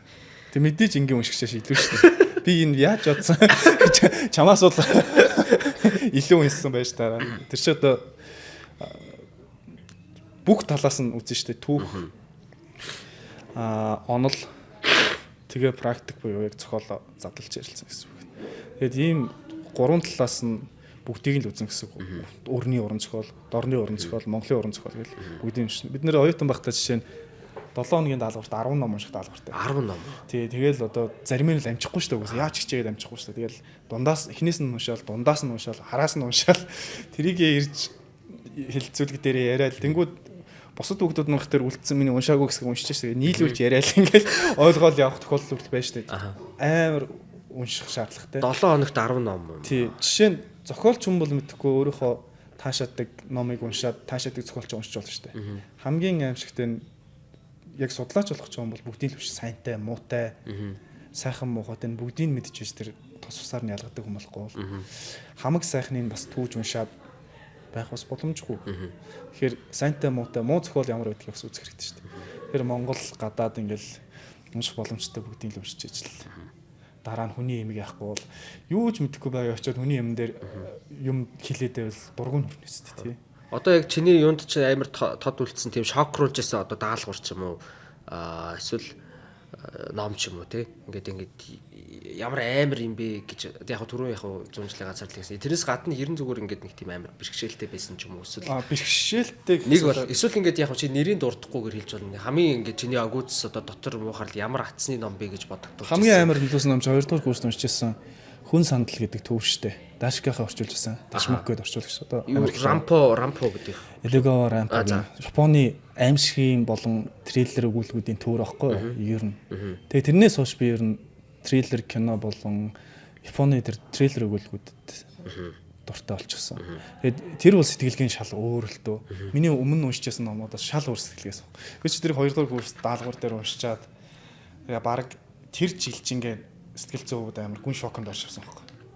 Бас яг л тэгж юм л да. Хүн ингэж сэтгээд тэн дээр чинь нөгөө нэг Акутагавагийн өгүүлэг байдаг хаа нөгөө уран зургийн тухай. Хамгийн төгс уран зургийг зуруулахын тулд зураачийнхаа охиныг сүхт хэрэгтэй шатаагаад гавцал дээрээс нисгэж байгаа. Тэгээд шанал мэдрүүлэхийн тулд байхгүй юу? Тэр товчхон ярихад тэр өгүүлэг байдаг заа. Тэгээд нөгөө зураач нь яг ийм бүрэн гүйцэд мэдэрч бүтээлээ гаргаж чадахгүй ангууд хамгийн сүүлийн арга нь тэр байхгүй. Охиныг нь ингээд сүхт хэрэгтэй шатаагаад ингээд гавцал дээрээс унгаад тэрийг харж байгаа зураач тэр шаналлыг бүрэн дүүрэн мэдрээд жинхэнэ бүтээлээ төөрөн гэж байгаа. Жишээ нь тэгдэг ч юм уу тий. Тэр өгүүлбэрийн төвөр бол үнэхээр нэг шоконд оруулж ирсэн. За тэгээд за бас ийм бүтээлүүд ч гэсэн байж болох юм байна. Ингээд сэтгэж. Ер нь Японы зохиолууд чинь зөвүүн шүү дээ тий. Ер нь зөвүүн. Тэр хамгийн хэцүү хэсэг нь тэр муу номыг унших нь амар навш юм шүү тий. Гэхдээ тэгээ одоо яг л тэгээд баримжаа аваа шүү уншиж шүү. Гэхдээ ер нь тэгээд яг чи тэгээд яг бүр яг мэрэгжлийн сургуулийн дэс сураад өгсөн шүү. Ер нь тэгээд яг ялгаа нь юундаа байдгийг яг сайн ном муу ном ч юм уу гэдэг. Тэр нь зүгээр тавчхан ярил сайн зохиол муу зохиол. Янз янз хүмүүс янз янз юм яриад би бас заримдаа жоох ойлгохгүй. Ер нь яг юм тогтсон эсвэл одоо юу байгаа юу? Одоо 2-д нэмэх 2 4 гэдэг шиг. Тийм. Гэхдээ яг хамгийн энгийнээр хэлж болох юм бол тэр чин зохиол гэдэг чинь нэг юм хэлээр л бүтэж байгаа нэг юм шүү дээ тий. Хэлүүдийг одоо үг өгүүлбэрүүдийг залгаал бүтээж байгаа нэг сэтгэлгээний нэг илэрхийлэл байгаа шүү дээ тий. Тэнгүүд хамгийн ихний зарчим бол хамгийн муу зохиол бол хин нэгнийг тавтах шүү дээ. Өмнө нь хин нэгний бичсэн би гिचнээ 1000 үсээ ургуулад хараал явлаа ч гэсэн амар болчихдохгүй шүү дээ. За наач бол үнэхээр тэнэг зүрлэлээ. Тэр шиг ер нь бол давталт бол хамгийн юухгүй. Үний өмнө хийцэн байгаа юмыг чи 1000 давтаад яах. Тэр бол зүгээр нөгөө хиттийн хурамч бараа гэдэг шиг юм байна тий. Гэтэ давтах гэдгийн чи бүр яг 100% бүр яг копитхыг одоо амар яг адилхан байхыг хэлж байна. А тэрээс шиг ингэдэг юм санаа манаа авах ингэдэг нэг жоохон өөрчилж гэдэг мэдгүй яг адилхан юм шиг мөртлөө шал өөр болж молцсон тийм тохиол зүйтэй байдаг. Одоо жишээ нь дүрээ бүтээж чадаагүй гэдэг юм уу те шал хоосон хийсвэр дүр нь ерөөсөө амьдраагүй уншигчдод ингээд бодит мэдрэмж өгч чадахгүй үйл явдлаа өөрөө ингээ аваа явж чадахгүй түг таг хийсэн ийм зохиолуудыг бол баг зохиол гэдэгт л хамааруулахад хэцүү шүү дээ. А үнэхээр зохиол гэд хүн уншихад ингээд аюул сайхан зохиол шиг харагдаад байгаа юм. Цаанаа хүнийг давтцсан байвал тэр зохиол чинь нэмэргүй шүү дээ. Хүний сэтгэлгээг, хүний санааг. А хэлний өвд өөр гэж болно те. Жишээ нь миний хэрглэж байгаа хэлний үгийн сан, чиний хэрглэж байгаа үгийн сан хоёр өөр гэж болно шүү дээ. А гэтэл тэр өөрийнхөө хэллээр болгонгуудаа сэтгэлгээ болон санааг ингээд хуулаа бичсэн бол тэр зохиол чинь. Одоо ялангуяа орчин үед бол тийм зохиолууд зөндөл харагддаг. Яруу найрагтай шүү дээ. Яруу найраг дээр л ялангуяа амар их тавтагдах боломжтой байхгүй. Хүн ухамсартайгаач давтна, ухамсаргүйч давтна. Яг бол нэг ном уншаад чи нэг 3 сарын дараа ахаад өөрөө шүлэг өчгээд ухамсаргүйгээр тэр хүний уншижсэн юм чинь тархин дотор чи байжгаад гарч ирэл бичиж байгаа байхгүй. Тэгэхээр тэрийг нөгөө нэг давтамжуудыг нь олж анзаарахын тулд их уншаад байгаа шалтгаанд ерөөсөө тийм шүү дээ. Сайн нэг нь уншина, мууг нь уншина. Тэгжээж л би хэлж чадна шүү дээ. Чиний бичсэн юм чинь чи тэрийг хусцсан байж тээ гэдэг үү те. А тэнгууд нэг цаг үед бичигдсэн адилхан ойролцоо зохиолууд зөндөл байгаа шүү дээ. Ойролцоо маягийн зохиолууд. Гэхдээ тэд нэр яг өөр өөрсдийнхээ арга барилаар нэг юмыг өөр өөрөөс талаас нь харж байгаа бичсэн байгаа байхгүй. Нэг сэдвтэй ч байж болно. Жишээ нь дэлхийн 1-р дайны тухай, 2-р дайны тухай түн бүмэн зохиолууд байгаа шүү дээ. Бүгдээрээ гоё уншигчдад төрсэн сонгодог гэхдээ явж ич болно. А гэхдээ яг өөр өөрийнхөө арга барилаар бичсэн байгаа байхгүй. Нэг нэг тавтчаагүй. Тэн дээр тэр ялгаа гаргаж ирэхин тулд л одоо манай мэрэгчлийнхэн чинь маш сайн уншдаг л байх хэрэгтэй шүү дээ. Тэрийг анзаарч хардаг л байх хэрэгтэй шүү дээ. Тэгвэл нөгөө нэг жишээ нь сая одоо яг сүүлийн үеийн сонирхолтой юу давхцал гэх юм бол энийг гэхдээ хуулсан барьсан гэж бол хэлж болохгүй байна. Гэхдээ надад ажилласан нэг давхцал бол сая Херман Хессегийн Дамен тий. Даменыг яг гарахтай зэрэгцээд Солонгосын зохиолч юм Бүс гэдгээр маань гарсан. Хоёулынгийнх нь нөгөө юун дээр ингээд хоёулынгийнх нь хин нөгөө Солонгосын нөгөө K-pop-ын одчлээ RM билүү. тий нөгөө нэг юуны BTS-ийн RM. Тэр хоёулынгийн унших дуртай юм бэл. Тэгээд би нөгөө нэгийг редакторсан, нэг нь зүгээр сонирхож авч уншсан. Тэгээ ажигласан чинь нэг нь болох тэр чинь одоо Хессег их чигдэн онд бичсэн зохиол юм лээ. Тэр үед бичсэн зохиол шүү дээ. Дайны үед дайнаас өмнө тойн баха. Нэгээс бол хойш тэр хоёрын дунд ч байна уу? Хэдэн онд гэдгийг мартчих. За Бүс нь болох тэр сая одоо яг энэ цаг үед бичсэн зохиол. Тэгэхээр хоёр өөр цаг үеийн зохиолч хоёр өөр одоо газар амьдардаг, хоёр өөр соёлд өссөн зохиолч нэг сэдвийг хоёр талаас нь яаж үтсэн яг харагдаж байгаа байхгүй. Яг тэр Бүүлсийн гол дэрийн хүүхэд, Дамины тэр гол дэрийн хүүхэд. Ингээ харьцуулал уншиж айгуу сонирхолтой юм билээ. Би яг Бүүлсийг уншсан байгаа. Даминыг уулан би хинээс авчаад уншиндаа гэж цүнхэнтэйгээ явжсэн чинь Дамин бол яг тийм Европод амьдардаг нэг усаалтаа цүнхэн дотор усаалтцсан байсан чинь мэдгээ хуудсан муухай болоод гэж байна. За зовчлаа. Дамин Европод амьдардаг. Яг Европ хүний нүдээр харсан юм эргцүүлээ байхгүй юу? Тэр яг л нэг ямиг хоёр талаас нь харсан. Азиас нэг нь хараад нэг нь Европоос харсан. Тийм сонирхолтой.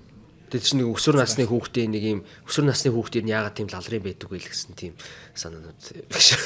Яг ерэн зүгээр товчхон одоо товчилж ярих юм бол тэр чинь миний ойлгосноор бол хүн өөрөө өөрийгөө бүтээж штэ тий. Хүн ингээд нийгэмд гараад өөрөө ингээд тэр чинь Дамин дээр нэг коврын ажиллах гэсэн нэг аваад харагдаад байгаа штэ. Өндөгнөөсөө ингээд гарч байгаа. Шуу байгаа штэ. Өндөгнийх хальсыг задлаад гарч байгаа. Тэгэж нийгэмд гарч харилцаж амьдрах штэ тий. Тэнгүүт тэрийг гарахгүйгээр оролцоод ингээд гэр бүл ямар нэг юм орон зайд ингээд хайрцагчаад байх юм бол юу болох юм. Тэр асуудлыг аль алин дээр нь ингээд амар сонирхолтой гаргаж ирсэн юм байна. Яг уу. Тэгээд ингээд хүн чинь эцэст хичнээн гэр бүл байлаа, хичнээн ингээд хайртай хүмүүс байлаа ч гэсэн орчлон дээр эцэст юм л ганцаараа амьдрэх шүү дээ. Тий. Сайн муу зохиолын асуудал энэ төр гээд. Хөөе тэгээд юу яхаар одоо чи нэг цаг хугацаа хийлнэ гэдэг нэг ном бичсэн шүү дээ. Тэн дээр одоо жишээ нь бахан өөрийнхөө хувьд ерэн зүгээр юм all time best гэсэн номнуудаа бичсэн. Тэр ер нь яг юуг нь сонгож оруулсан фильтрний нэгдүгээр яг юу юм. Ер нь бол яагаад. Тэгээд тэдэрс чи одоо тэн дээр гарсан номнуудаас тэр гарснаас болсон мэдгүй яасан дараа нь ингээд ихэнх нь бас анхудаа баг орчуулагч гарч байгаа шүү дээ. Тэр чинь Монгол гадаад гэсэн хоёр ийм сонголттой байна шүү дээ тий. Би дотор нь ингээл англиа хийсэн болохоос. Тэгээ Монгол нь бол яг бид нар нөгөө Монгол зохиолчдоо нэг сайн мэддгүй юм шиг байна. Яг орчин үед бичиж байгаа хэдийн л мэддэг. Тэнгүүд нөгөө монголч бас чамгүй уран зохиолын өв байж шүү дээ тий. 60 70-аад оныхан байна, 80-аад оныхан байна, 90-аад оныхан байна гэдэг. Тэгээ тэр дундаа олонд танил болж амжаагүй эрт нас урцсан зохиолч тус байдаг. Дурсан цэрмэр юм чинь тий. Эрт нас урцсан. Эсвэл зохиол бүтээл нь өөрх нь нөгөө яг цаг үеийн тийм сошиал мошиал гарч ирэхээс өмнө амьдарч байгаад нас урцсан хүмүүс чинь хөргөө олон түргэж чадаагүй. Улсын хэвлэлийн газар нэг хэдийг хэвлээл номын сангуудад очиод тэндээ хөөрх ингээл урагдаал дуусчихсан юм зохиолууд ч гэсэн зөндөө байхгүй. Тэгээ тэрийг хин нэгэн гаргаж иж ярих хэрэгтэй шүү дээ. Ер нь Монголоос сонгосон нь бол гол шалгуур нь тэр. Хүнд хүрээгүй сайн зохиолч, сайн номыг л хүмүүст хүргэе гэсэн санаа. Гадаад нь бол яг уу ер нь орчин үед ямар хүмүүс бичээд байгаа. Тэгээд тэдний зохиолуудын жишээ нь бүр танил мэддгүүдээс байна л да одоо Чехов ч гэдэг юм тий. Тийм мэддгүүд нь болох тэр Херман Хессе ч гэдэг юм уу. Тэр мэддгүүд нь болох тэр зохиол нь ягаад тийм сайн гэдэг хүмүүс бишээддэг гэдгийг тайлбарлах байхгүй. Тэгээд тэрийг нэг амар гүн ингэж судалгаа модлоготой босхгүй зөөр юм эссе маягаар бичиж байна. Би чамд ингэ яриад гэж юм шиг тэр чээстэй тэгж гусдээ штэ тий. Тэр зохиол нь бол тийм учиртай байхгүй. Тэрийг ягаад хүмүүс уншаад гэхээр ийм юм учиртай учраас уншаад байгаа байхгүй. Тэр ягаад all time best тий гэдэг маягаар зүгээр ингээ хөнгөн эссе маягаар бичиж байгаа санаалтай байхгүй. Тэгээ тэргээр дамжуулаад хүмүүс уран зохиолд ороод юм уу тэндээс номнууд уншаад зохиолчтой олоод цаашаа уран зохиолд дурлал сайн л үз. Дурлахгүй бүр шидчихвэл тэгээ бас зүгээр шүү дээ. Тий.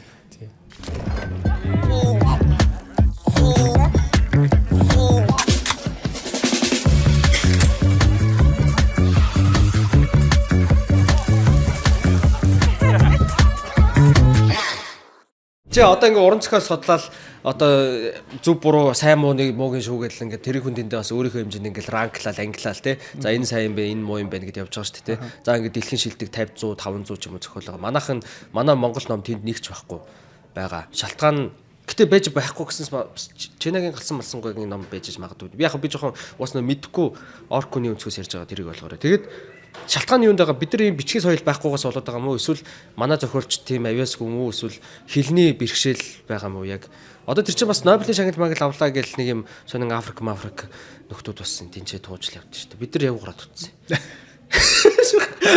аар уурлаа цаг шиг Нобелийн хоронд байсан ингээд загнаас сууж яваад бас сүртэй юм шүү ер нь яг бүр бичгийн соёлгүй гэжлэх нь чааш. Соёл байгаа шүү дээ. Ухад өнгө үсэх юм бол зөндөл манайх чинь уламжлал бичгийн соёл байна шүү дээ, тий. Ус туулцсан болох тий. Нөгөө төгөөр авиасын хувьд бас байна. Яг сэтгэлгээний хувьд ингээд уншаад харьцуулаад харангуут бас ч боломж юм байгаа байхгүй юу? Бас болчмаар. Зүгээр хамгийн гол юм чиний 3 дахь хэлсэн шалтгаан л баг гэж бодож би хэлний хувьд. Тэр Африк гаралтай ч юм уу одоо жишээ нь пост колон орнуудаас эсвэл Азийн орнуудаас гарч иж байгаа зохиолч яг одоо цаг үед бол хэлнийхээ хувьд эсвэл шууд англиар бичдэг хамгийн олон хүн уншиж байгаа тэр хэлээр нь бичээд хурдан хугацаанд гарч иж байна. Эсвэл сайн орчуулагчдаар дамжаад гарч иж байгаа байхгүй. Ялангуяа агуу сайн орчуулагчд байх юм бол дэлхийд агуу хурдан танигдаад гараад ирнэ. Тэнгүүт манайханд нэг зүгээр миний хувьд шүү. Алдаа санагддаг нь болох дээр бид нар өмнөх зохиолчтой яриад байдаг байхгүй. Төдөггүй нацагд орж тий ийм одоо арай түрүү үеийн зохиолчд ийг англиар орчуулга гаргачвал бид нар хална гэж боддог. Өгөөлдөө тэр цаг хугацаанд авцсан. Жишээ 1920 онд нацагд оржийг бичиж байгаа дэлхийд хэн бичижсэн гэж бодоод үзлээ тий. Сартер бичижсэн, Камю бичижсэн, Кафка бичижсэн тий. Тэгээ тэгж харьцуулж хаад бас хол байхгүй юу? Тэгэхээр биднэрт одоо байгаа боломж нь бичиж байгаа хүмүүс нь болон залуу зохиолчд нь өөрсдийнхөө утга зохиолын өвийг сайн уншичаад одоо харин яг бичиж байгаа хүмүүс нь тийм амбицтай бичих хэрэгтэй байна. Гатгш нь хүмүүст уншуулах, дэлхийд дахинд уншуулах тий. Өөрсдийнхөө үндэсний өмнөөс. Тэгэхээр нэг хүний зовлон дэлхийд уншигдах уу, нэг үндэсний зовлон байвал өвчтөд уншигдах уу гэдэг чинь шал өөр хоёр асуудал шүү дээ. Тэгэхээр би бол яг одоо бичиж байгаа залуу зохиолчд одоо бичиж байгаа хүмүүс нь илүү амбицтай бичих хэрэгтэй байна. Өмнөх бол нэгэнд бид нар хоцорчихсон. Тэрийг жишээ нь орчуулж аргаад тэрүүгээр Монгол орныг төсөөлөх.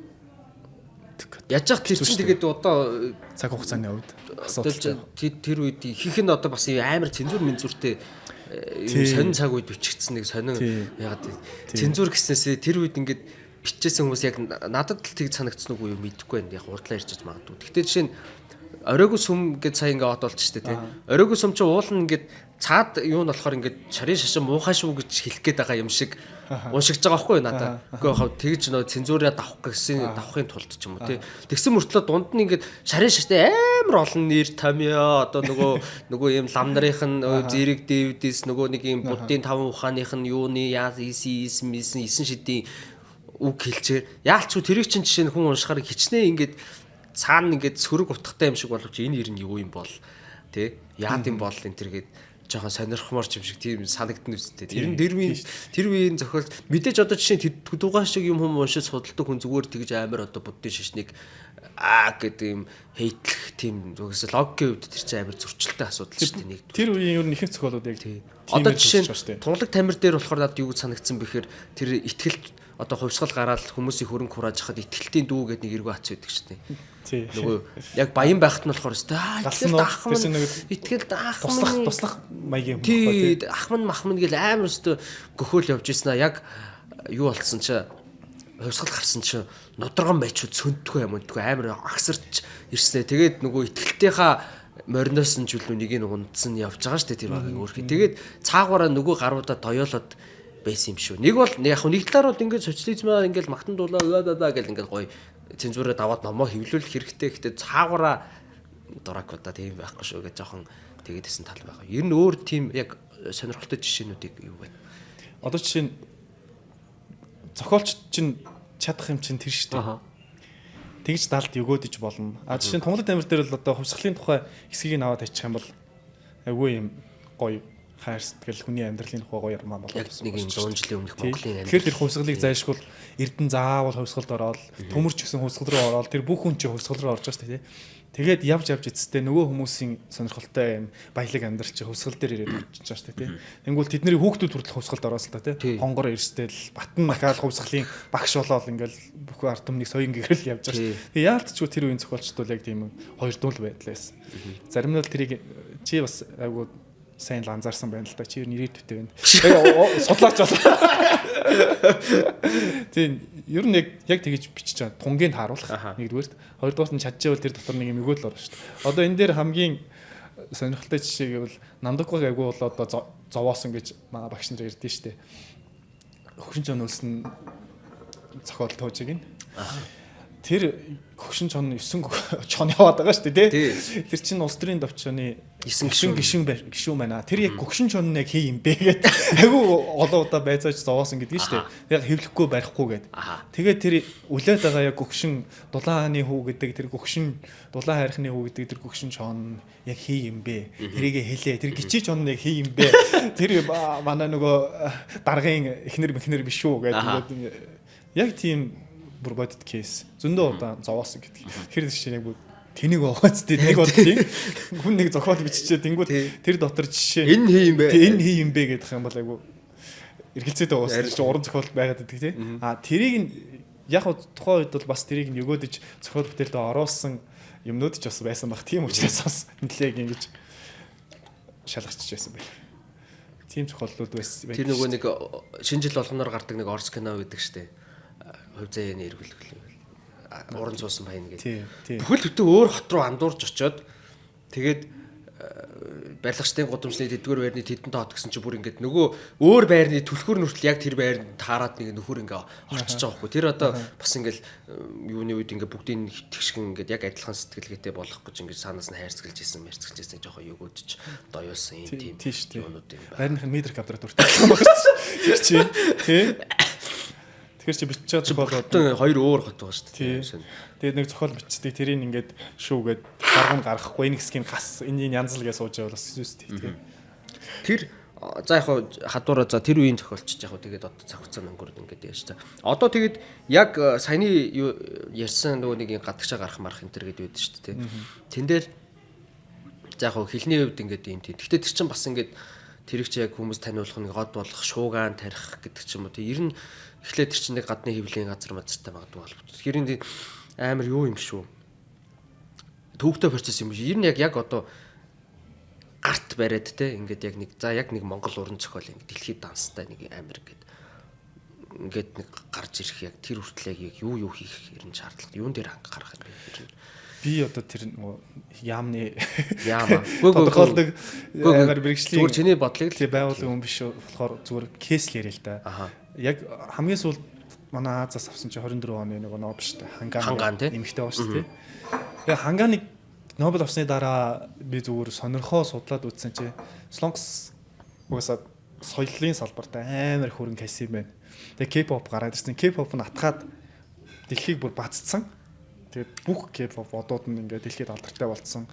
Хаана бол ингээд нохоо шүгүүл явж идэг тий. G-Dragon тэнд буулаа гэхэд л тэгэл нөгөө чинь алчуураар нэг нүрээ ороосон ч гэсэн танигдаад ингээд бөөн шуугаа явж идэг. Тэр шиг одоо K-pop нь болцсон юм чинь одоо кино урлаг руугаа явцсан. Кино урлаг нь дэлхийг бас баццсан тий. Одоо тэр том кино наадмуудад Оскар Кан хүртэл очиод өрсөлдөл байдаг тий. Мерзэд чинь Оскар авал тий. Тий. Одоо энэ болчлоо. Одоо тэгвэл уран зохиол руу гэсэн байхгүй. Тэгээ уран зохиолын салбартаа айгүй их хөрөнгө оруулсан. Тэр нь ихэнхдээ орчуулга болон гадаадад ном хэвлүүлэх гаргах тэр салбар бол нэлээд мөнгө байсан юм бэл. Тэгэл ерөөсөө залуу зохиолчдын ном чинь англи дээр орчуулагдаад гадны улс орнууд ингээл эрхийг аваад тэгэл явчихсан. Тэнгүүт олон улсад танигдаад ирэнгүүт хангааны Нобель авах бас үе таалга нь нэгдэж байгаа байхгүй юу. Тэгэхээр яалтчгүй бас дэмжлэг хэрэгтэй юм билээ. Улсын дэмжлэг бол яалтчгүй хэрэгтэй юм билээ. Тэгэхээр 20 хэдэн жилдээ бол манад бол худлаан байна тий.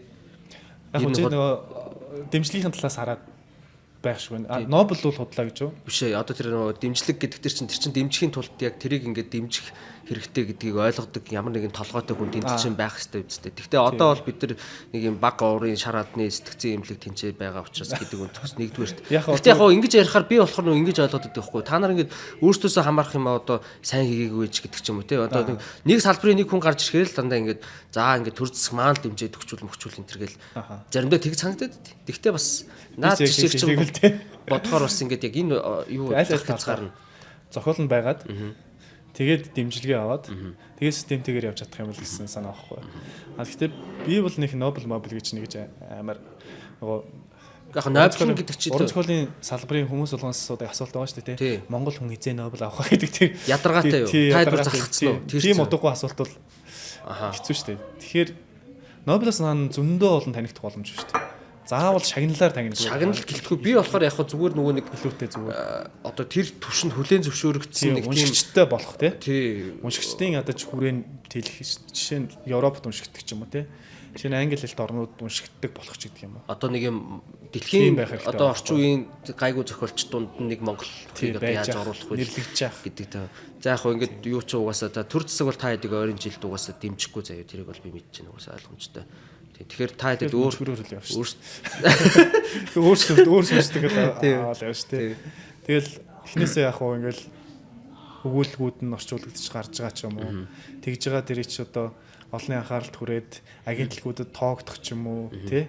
Редакцуудад тоогдох юм бол тэр хүний дээр бүтэн номороо гаргах санал бас ирнэ шүү дээ. Тим маягаар хуваарай л явах боломж авах. Өөрийн хитэнжилтэй тий. Жишээ нь одоо гадны том томоохон грантаж гэдэг юм уу тий.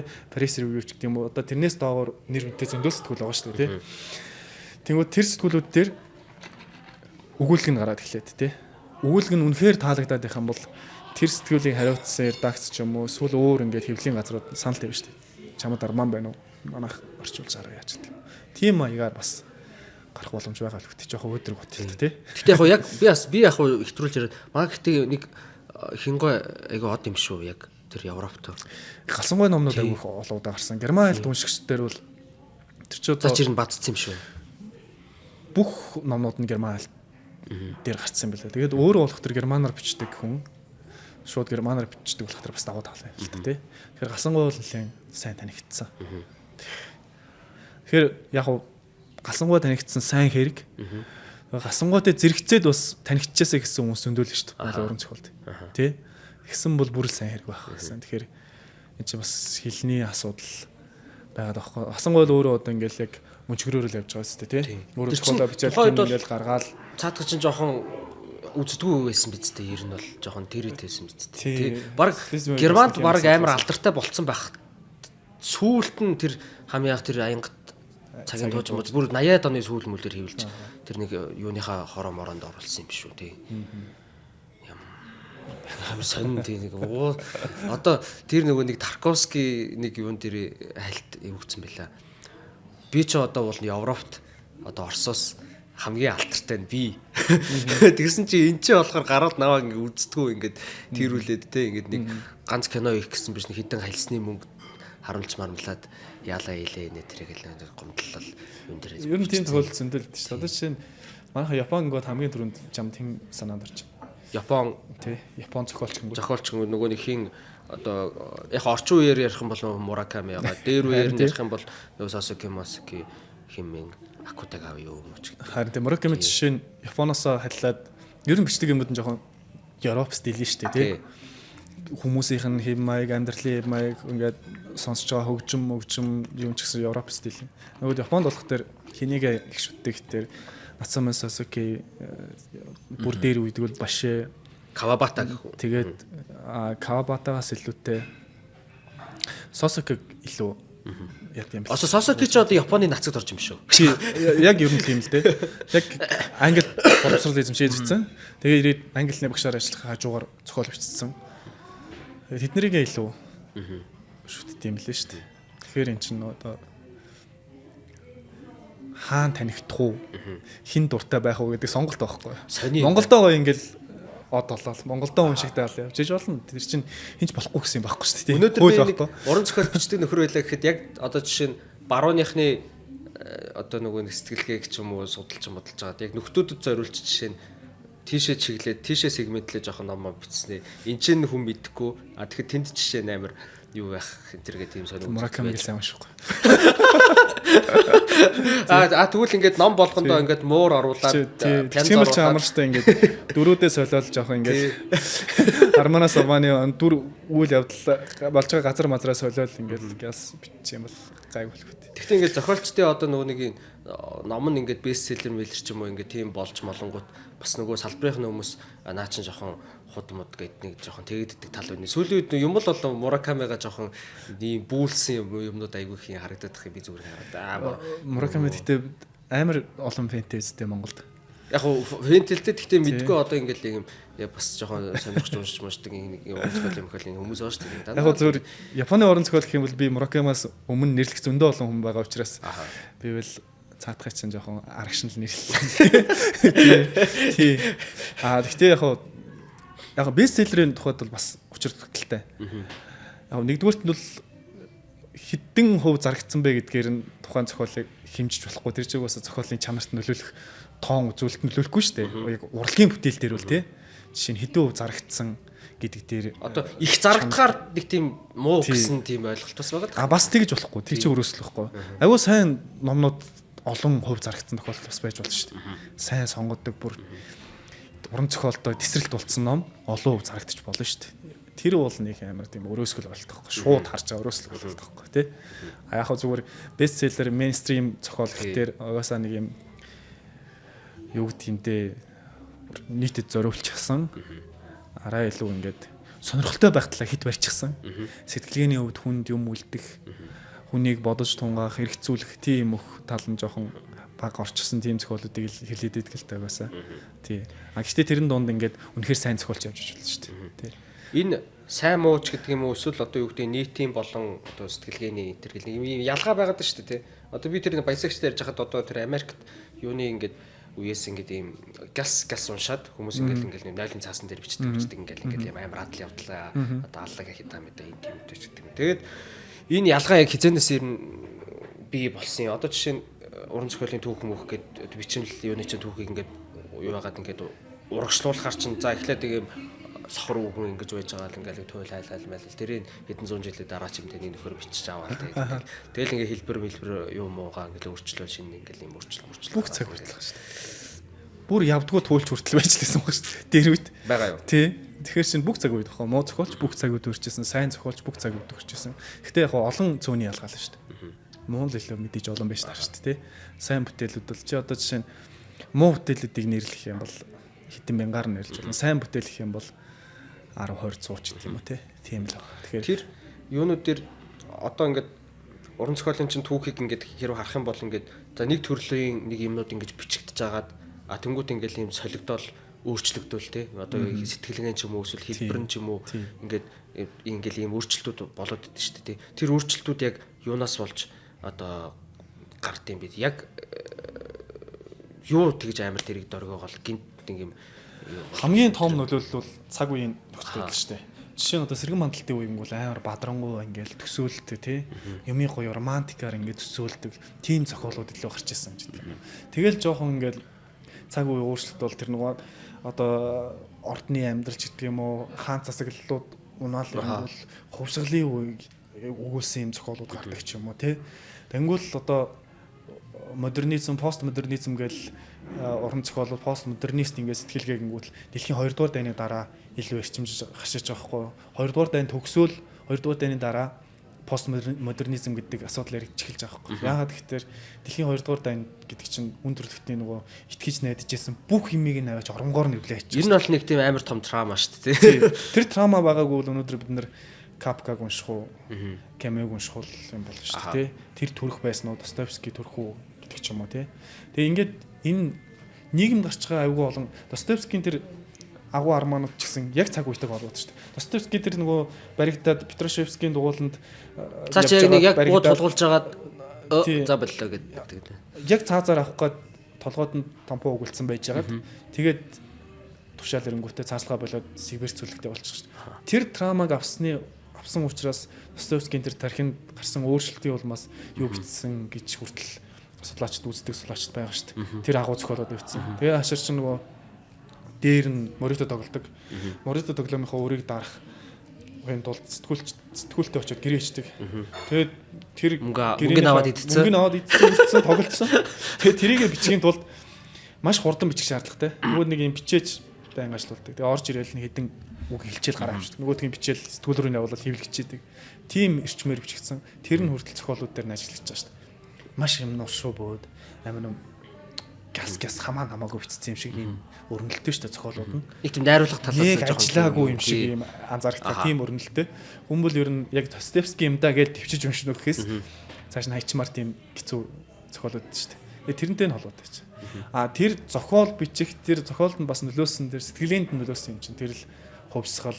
Тэгээд дээр нь өөрөө тийм хүнд ял идлээд Сибирь л үзүүлэгдсэн тэр шоронд байхдаа эдэлж исэн бас хүнд хэцүү нөхцөл нь хүртэл газар дороос бичсэн тэмдэглэл гээл сүүл зохиолол гарсан шүү дээ. Тэр нь нөлөөсөн гэж. Тэгэхээр цаг үеийн нөхцөл байдал бол зохиолчдыг болон сэтгэлгээг ингэж өөрчлөлт төрүүлж идэг. Тэр бол хамгийн том хүчин зүйл. Одоо ингээд ийм романтик үе гээл ингээд яхад одоо жишээ нь Шекспир, Cervantes гэл авир ингэж явж ирсэн. Тэгээд нөгөө нэг аж үйлдвэрийн хувьсгалны 19-р 100 муу гэл арай нэг одоо капитализм шинжлэх ухаанч зохиолууд шинжлэх ухааны уран зөгнөлт зохиолууд гарч ирж байгаа байхгүй юу? Хүн төрөлхтөн цаашдаа хөгжөөд яах вэ гэх тэр үеийн хөгжил ингээд бүхнийг аврах юм байна гэж бодож шүү дээ.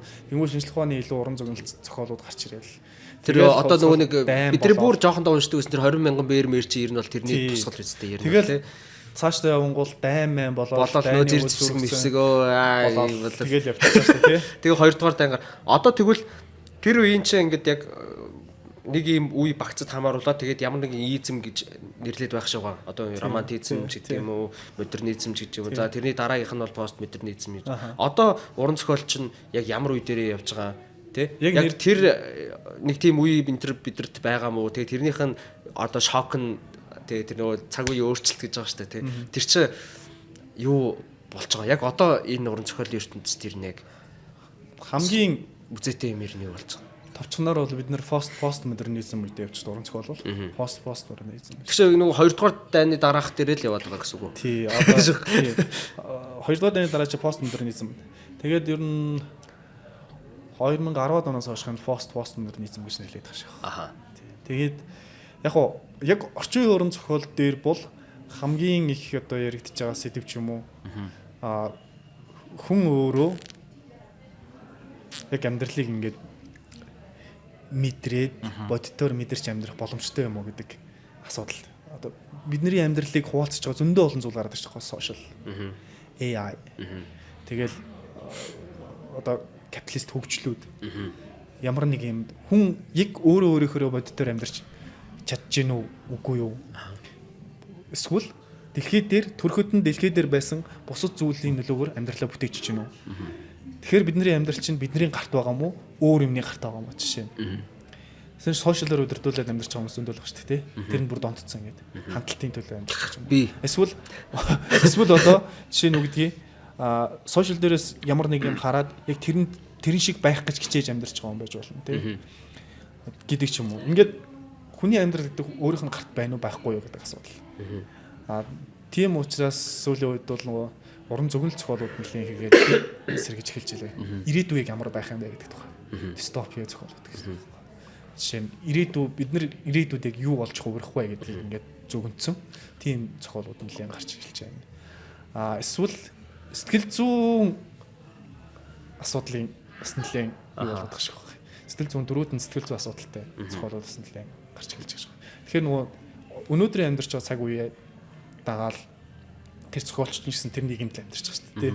Тэгэхээр сэдв жоохон тэр тал руугаа явж байгаа юм. Яг өнөөдрийн цаг үед хүмүүс бие биенээсээ улам холдож байна, хүндэрч байна. Гэтэ уг нь бол хөгжлийнхаа дагуу бид нар чи бие биендээ улам борхон багт байгаа шүү дээ. Хинтээж хизээж холбогдсон боломжтой ярина. Гэхдээ тех тусам холдоод байдаг гэж. Тийм дагуулга гэх юм болдгоо холдуулж болдгоо юм сонио. Би болохоор бас нэг тийм хандлага юу байгаад байгаа юм болов уу гэж бодсон. Зүгээр хараад хахад ингээл одоо чинь нэг юм цагаач магаач ч юм уу эсвэл нэг дайнаас зүхтэж ирсэн нөхөр мөхөр ч юм уу те ингээд эсвэл нэг одоо тэр шагнал аваад байгаа нөхдүүдийг ингээд харж байгаа шүү дээ. Тэгэхэд л ингээд ийм ойрхот оронд ингээд тэгээд нөгөө гол нь одоо ус үндэснийхаа яг юуг гэцээд имзэгэл шанал маналж гэдэг юм. Тийм нөгөө нэг хуучин нэг юм романтизм нэг юм хийсвэр ингээд юм хүн байсан чи одоо болохоор илүү тийм баримт одоо тийм юм дээр ингэж яасан гэдэг. Цагаачлалын уран зохиол гэдэг бүр нэг юм салбар байна. Тэр цагаачлалын уран зохиол бол ялангуяа Африкаас гаралтай, за Хятад гаралтай зохиолч нэлээд хамаатай, энтхийг гаралтай. Ийм гурван том бүлэг баг шиг байгаа юм хөвчлээ. Яг бол Африкаас бол улс төрийн ямар нэгэн шалтгаан юм уу, эсвэл оргинол өсөд юм уу, эсвэл дөрвөөд гарчихсан аюул олон хүмүүс тэнд очиж зохиол бичдэг. Энтхээс бол бас нөгөө колон байх үед англи руу явчихсан. Тэд нар ч хүмүүс англитэй учраас англи руу авчихсан. Тэдний 2 3 дугаар үеийнхэн одоо яг зохиол бичиж эхэлж байгаа байх жишээ нэ. Хятадаас болох тэр нөгөө оюутнуудын бослого Тямяны ч юм уу талбайн бослого гэж ярьдэн шүү дээ тий. Тэр хувьсгалын үеэр бас цогтаад Америк англи руу гараа авчихсан зохиолчд бас их бичиж байгаа жишээ нэ. Ингээд бид нар ч нөгөө цагаачлалын уран зохиол гэж яриад байгаа. Тэгээд тэнд өөрийнхөө эх оронд төрөлх нутагтай байсан цаг үеийнхаа тухай зохиолууд бичдэг. Эсвэл хоёр орны тухай байсан. Жишээ нь одоо Жумпал хэр шиг тий Салман Рушди шиг ч юм уу тий Адичи шиг гэдэг ч юм уу ингээд хоёр өөр соёлын тухай харьцуулсан юм уу эсвэл өөрийнхөө соёлын тухай эргээд нөгөө тэнд очиж амьдарсан юм нэ эргээд өөрийнхөө соёлын тухай бичдэг ч юм уу тийм зохиол шүү дээ. Тэрийг бол цагаачлалын уран зохиол гэж ярьдаг. А би зүгээр нийтд нь нөгөө нэг зохиолынхын сэдвүүд яаж өөрчлөгдөж байна гэдэг талаар юуны хувьд бол яг одоо ингээд Нобелд гараад өрсөлдөж байгаа Нобелд яригчтай зохиолч чинь бол нэлээ нас явчихсан зохиолчтой байгаа байхгүй.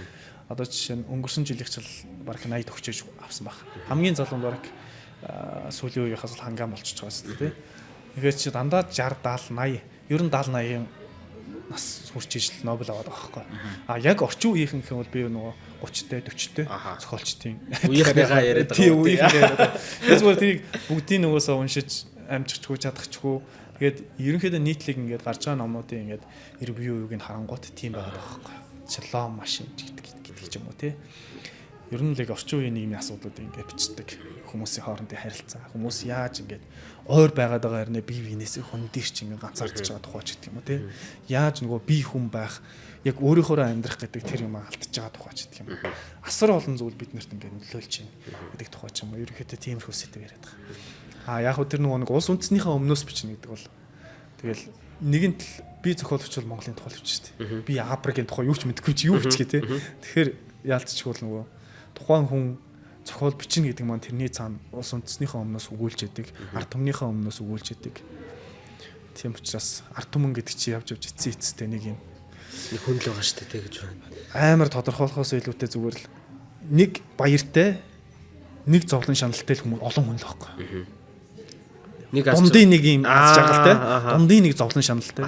Тийм учраас нөгөө хэлэмгдүүлэлт гэдэг сэдвийг яриад байгаа шалтгаан маань ч тийм.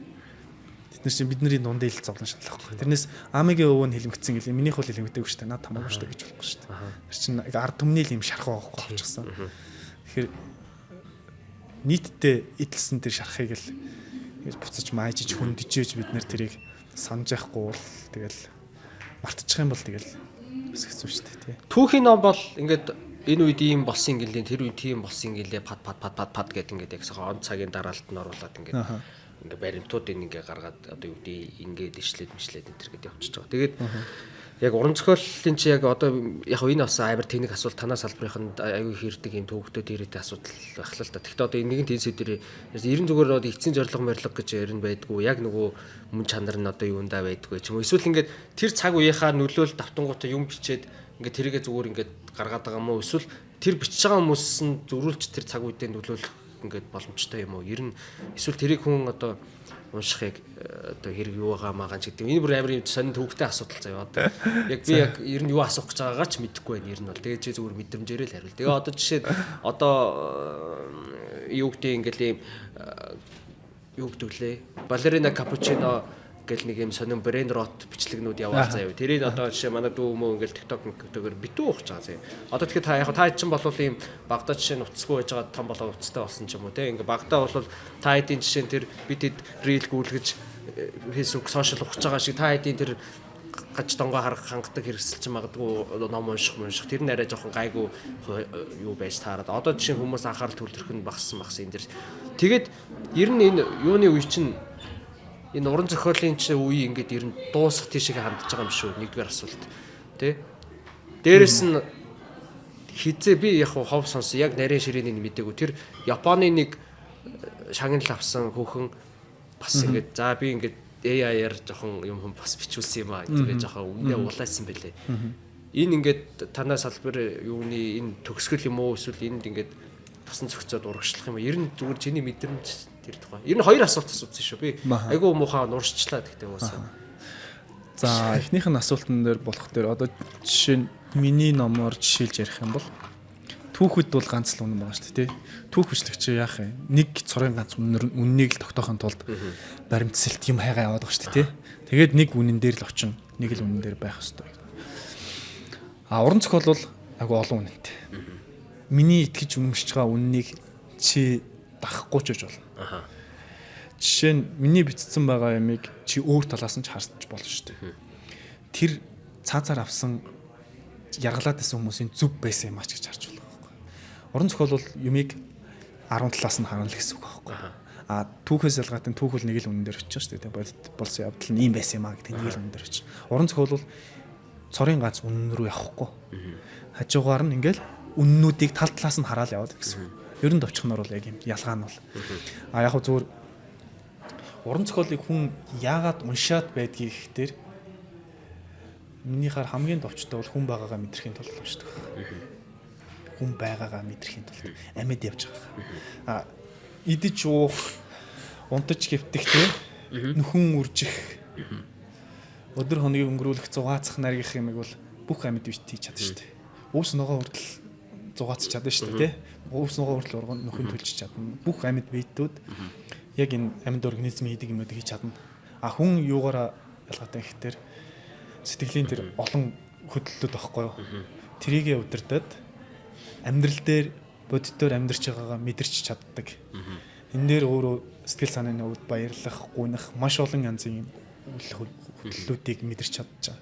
Тэгэхээр уран зохиол бол хүний амьдралын тэр олон янзуудыг ингээд тайзан дээр аваач юм шиг үзүүлдэг. Тэгжээж бид нар ингээд амьдралыг илүү уужин болгож идэг. Амийн бол амигаараа л амьдрын шүү дээ, тий.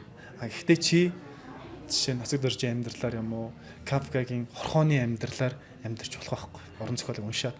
Эсвэл тэрийг уншиж хагаад тэр дотроос амьдралынхаа хорхоо болж байсан тэр үеийг олж хараад чи сэтгэлдээ бас эдгэрэл авч олно шүү дээ. Би ганцаараа хорхоо биш аа. Тий.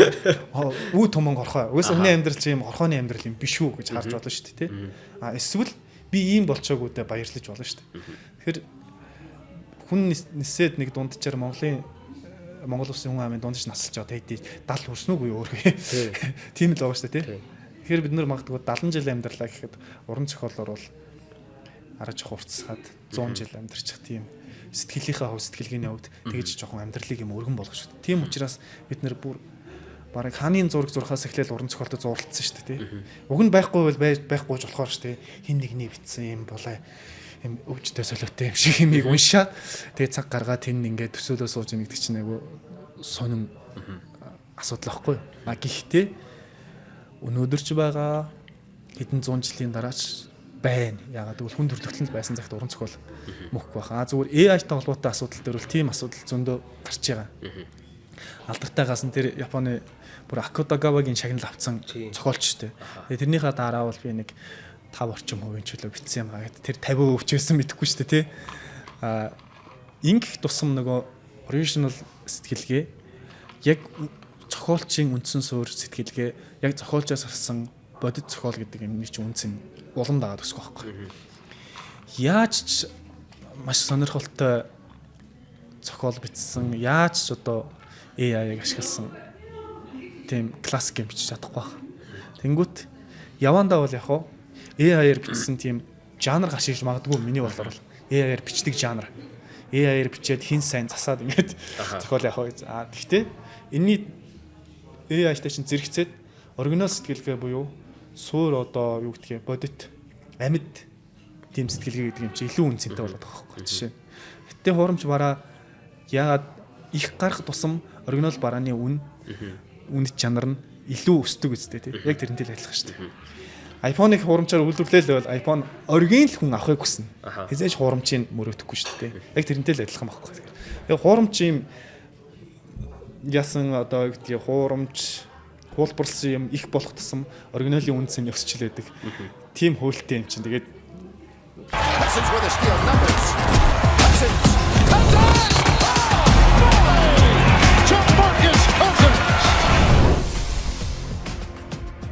байжлаа шүү дээ. Тэр айгуу сониг хөөе. Одоо би зүгээр чат GPT-г заяа болор цамд оруулчмаар санагддаг байхгүй юу. Ер нь бол цаа чин амар шаах байх гэж бодож байгаа. Яг хөө мэдээж нөгөө нэг цаадхан чинь монгол хэлэн жоохон муу учраас амар юм төлөө юм бичдэг л дээ. Гэхдээ ингээд найруулгын чадвар одоо тэр юм хүмүүс жоохон сайн сурцсан нэг үгийн баялаг жоохон янзлаа тий.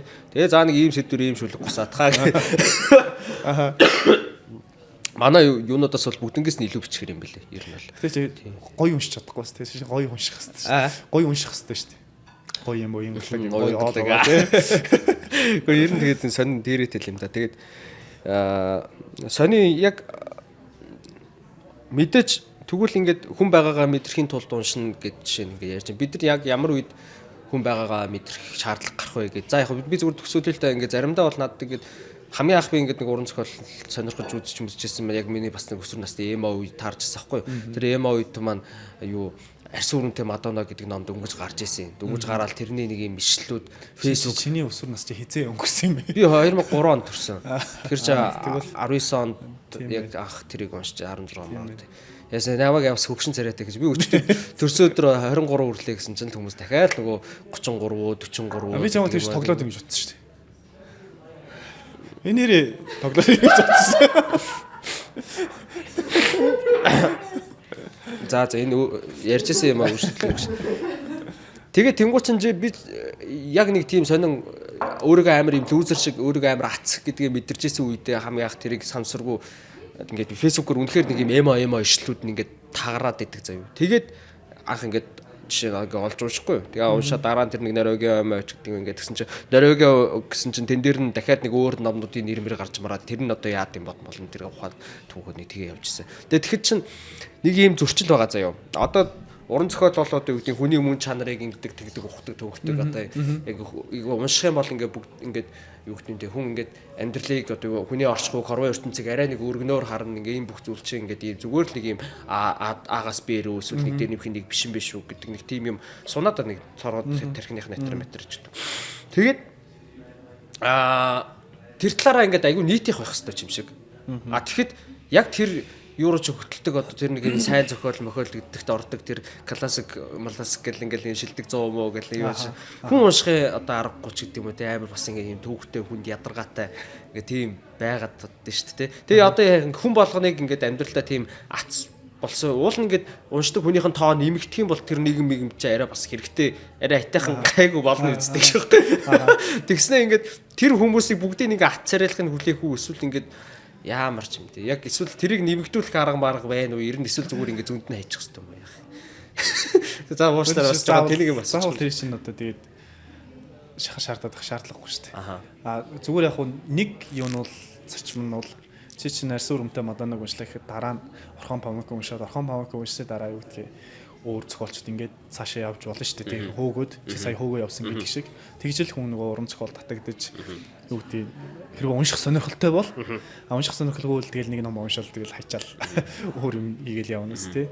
Тэгэхээр заавал тэрийг одоо жишээ нь Jane Austen гэдэг юм уу бүр нөгөө нэг сонгодог классикуудаас тий Камюч гэдэг юм уу Сартр гэдэг юм уу эсвэл одоо тэр нөгөө Шекспир гэдэг юм уу заавал Херман Мелвиллийг ч гэдэг юм ингээл уншаатай хүнийг тэгж заавал ятгах шаардлагагүй тий. Зүгээр уран зохиолыг тэгж зааглаж ялгаж байгаа юм бол ихэнхдээ нөгөө салбар дотор байгаа шүү дээ. Уран зохиол шүүмжлэгчд тий. Тэргээр мэрэгссэн хүмүүс л за ийм зохиол бол сайн гэдэг. Тэрийгээ заавал одоо нийтэд тулгах юм цаашаа тий. Хүмүүс бол өөр өөрсдийнхөө хэмжээгээр өөр өөрсдийнхөө дуртай зохиолыг уншаад л явна шүү дээ.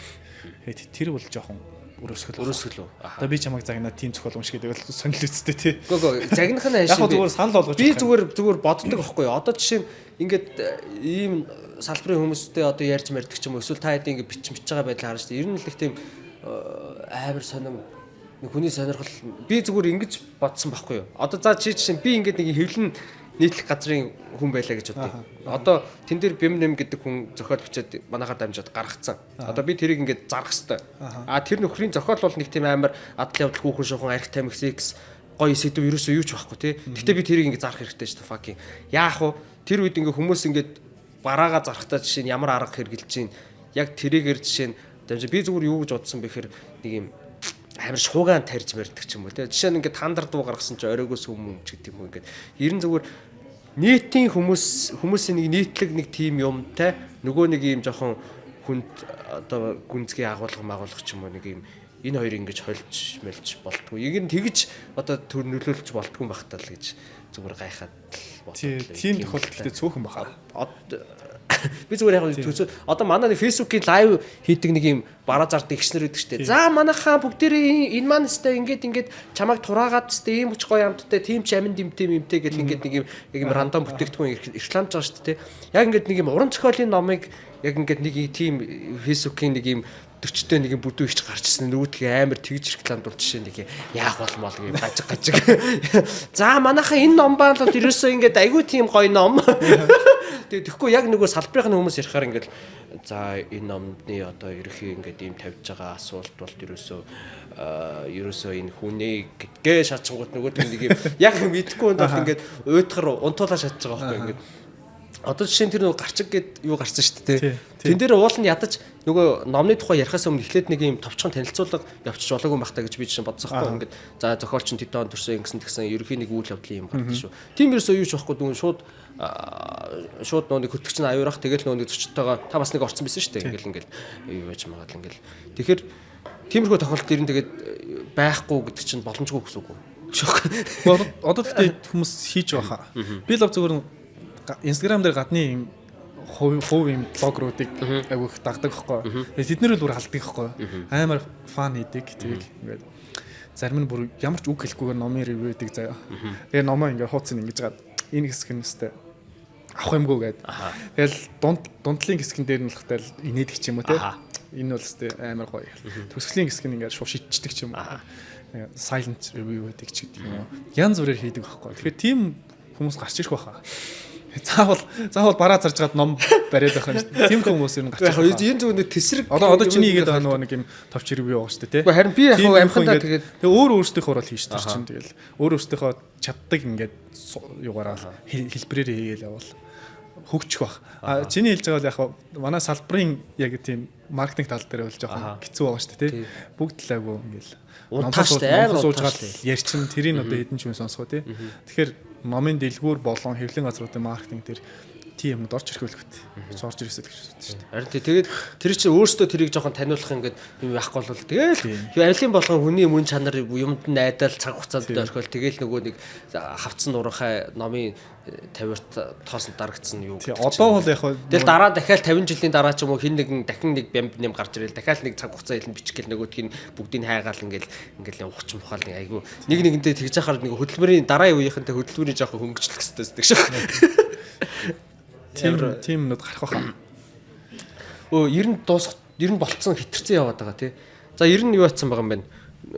Дуусах төгсөө явж байгаа юм байна. Тэгэхээр одоо төгсгөлийнхаа ер нь одоо цаашаага чи сая нацагд орж юу гэд бичсэн шүү дээ. Яг тэрний дараагийн чинь төсөл юун дээр яг чи юун дээр төдөрч ажиллаж байгаа. Ер нь амбиц чинь хаашаага чиглэж Одоо байна. нэг эссений номон дээр ажиллаж байна.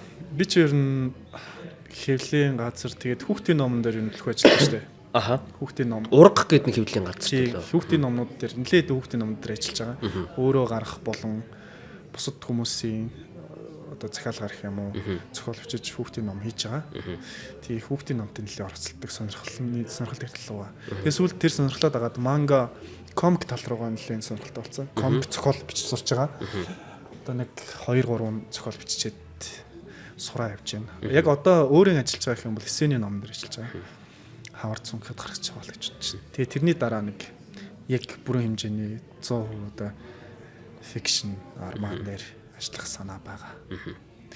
Тийм сонирхолтой. За тэр болт чинь тэгээд гайгүйхан шиг чадвал уншиж мушаа жоохон бас жоохон мэдлэгтэй болж байгаа. Дахиад нэг гоё юм яриа. Чи бас жоохон од болох хэрэгтэй байна. Наад ном жоохон яамарч юм дээ жоохон. За юуныхаа манай подкастыг юмшин за Saki Super Dry Namajooki юугаа хөрөгчөндөө сайн хадгалж агаад юу байгаарай тий 4 гаразд хадгалж байгаа тийг гаргаж ирэнгүүтээ таглааг нь мулт татаад шууд мултчихсан тий мулт татаад тий гол нь сагчиж байгаа чинь шууд нэг бүлээхэн болохоор тэгчихэж байгаа шууд мулт татаад ингээд гараараа хоёр талаас нь гавчаад хөөсрүүлээд их хэстэй байдیں۔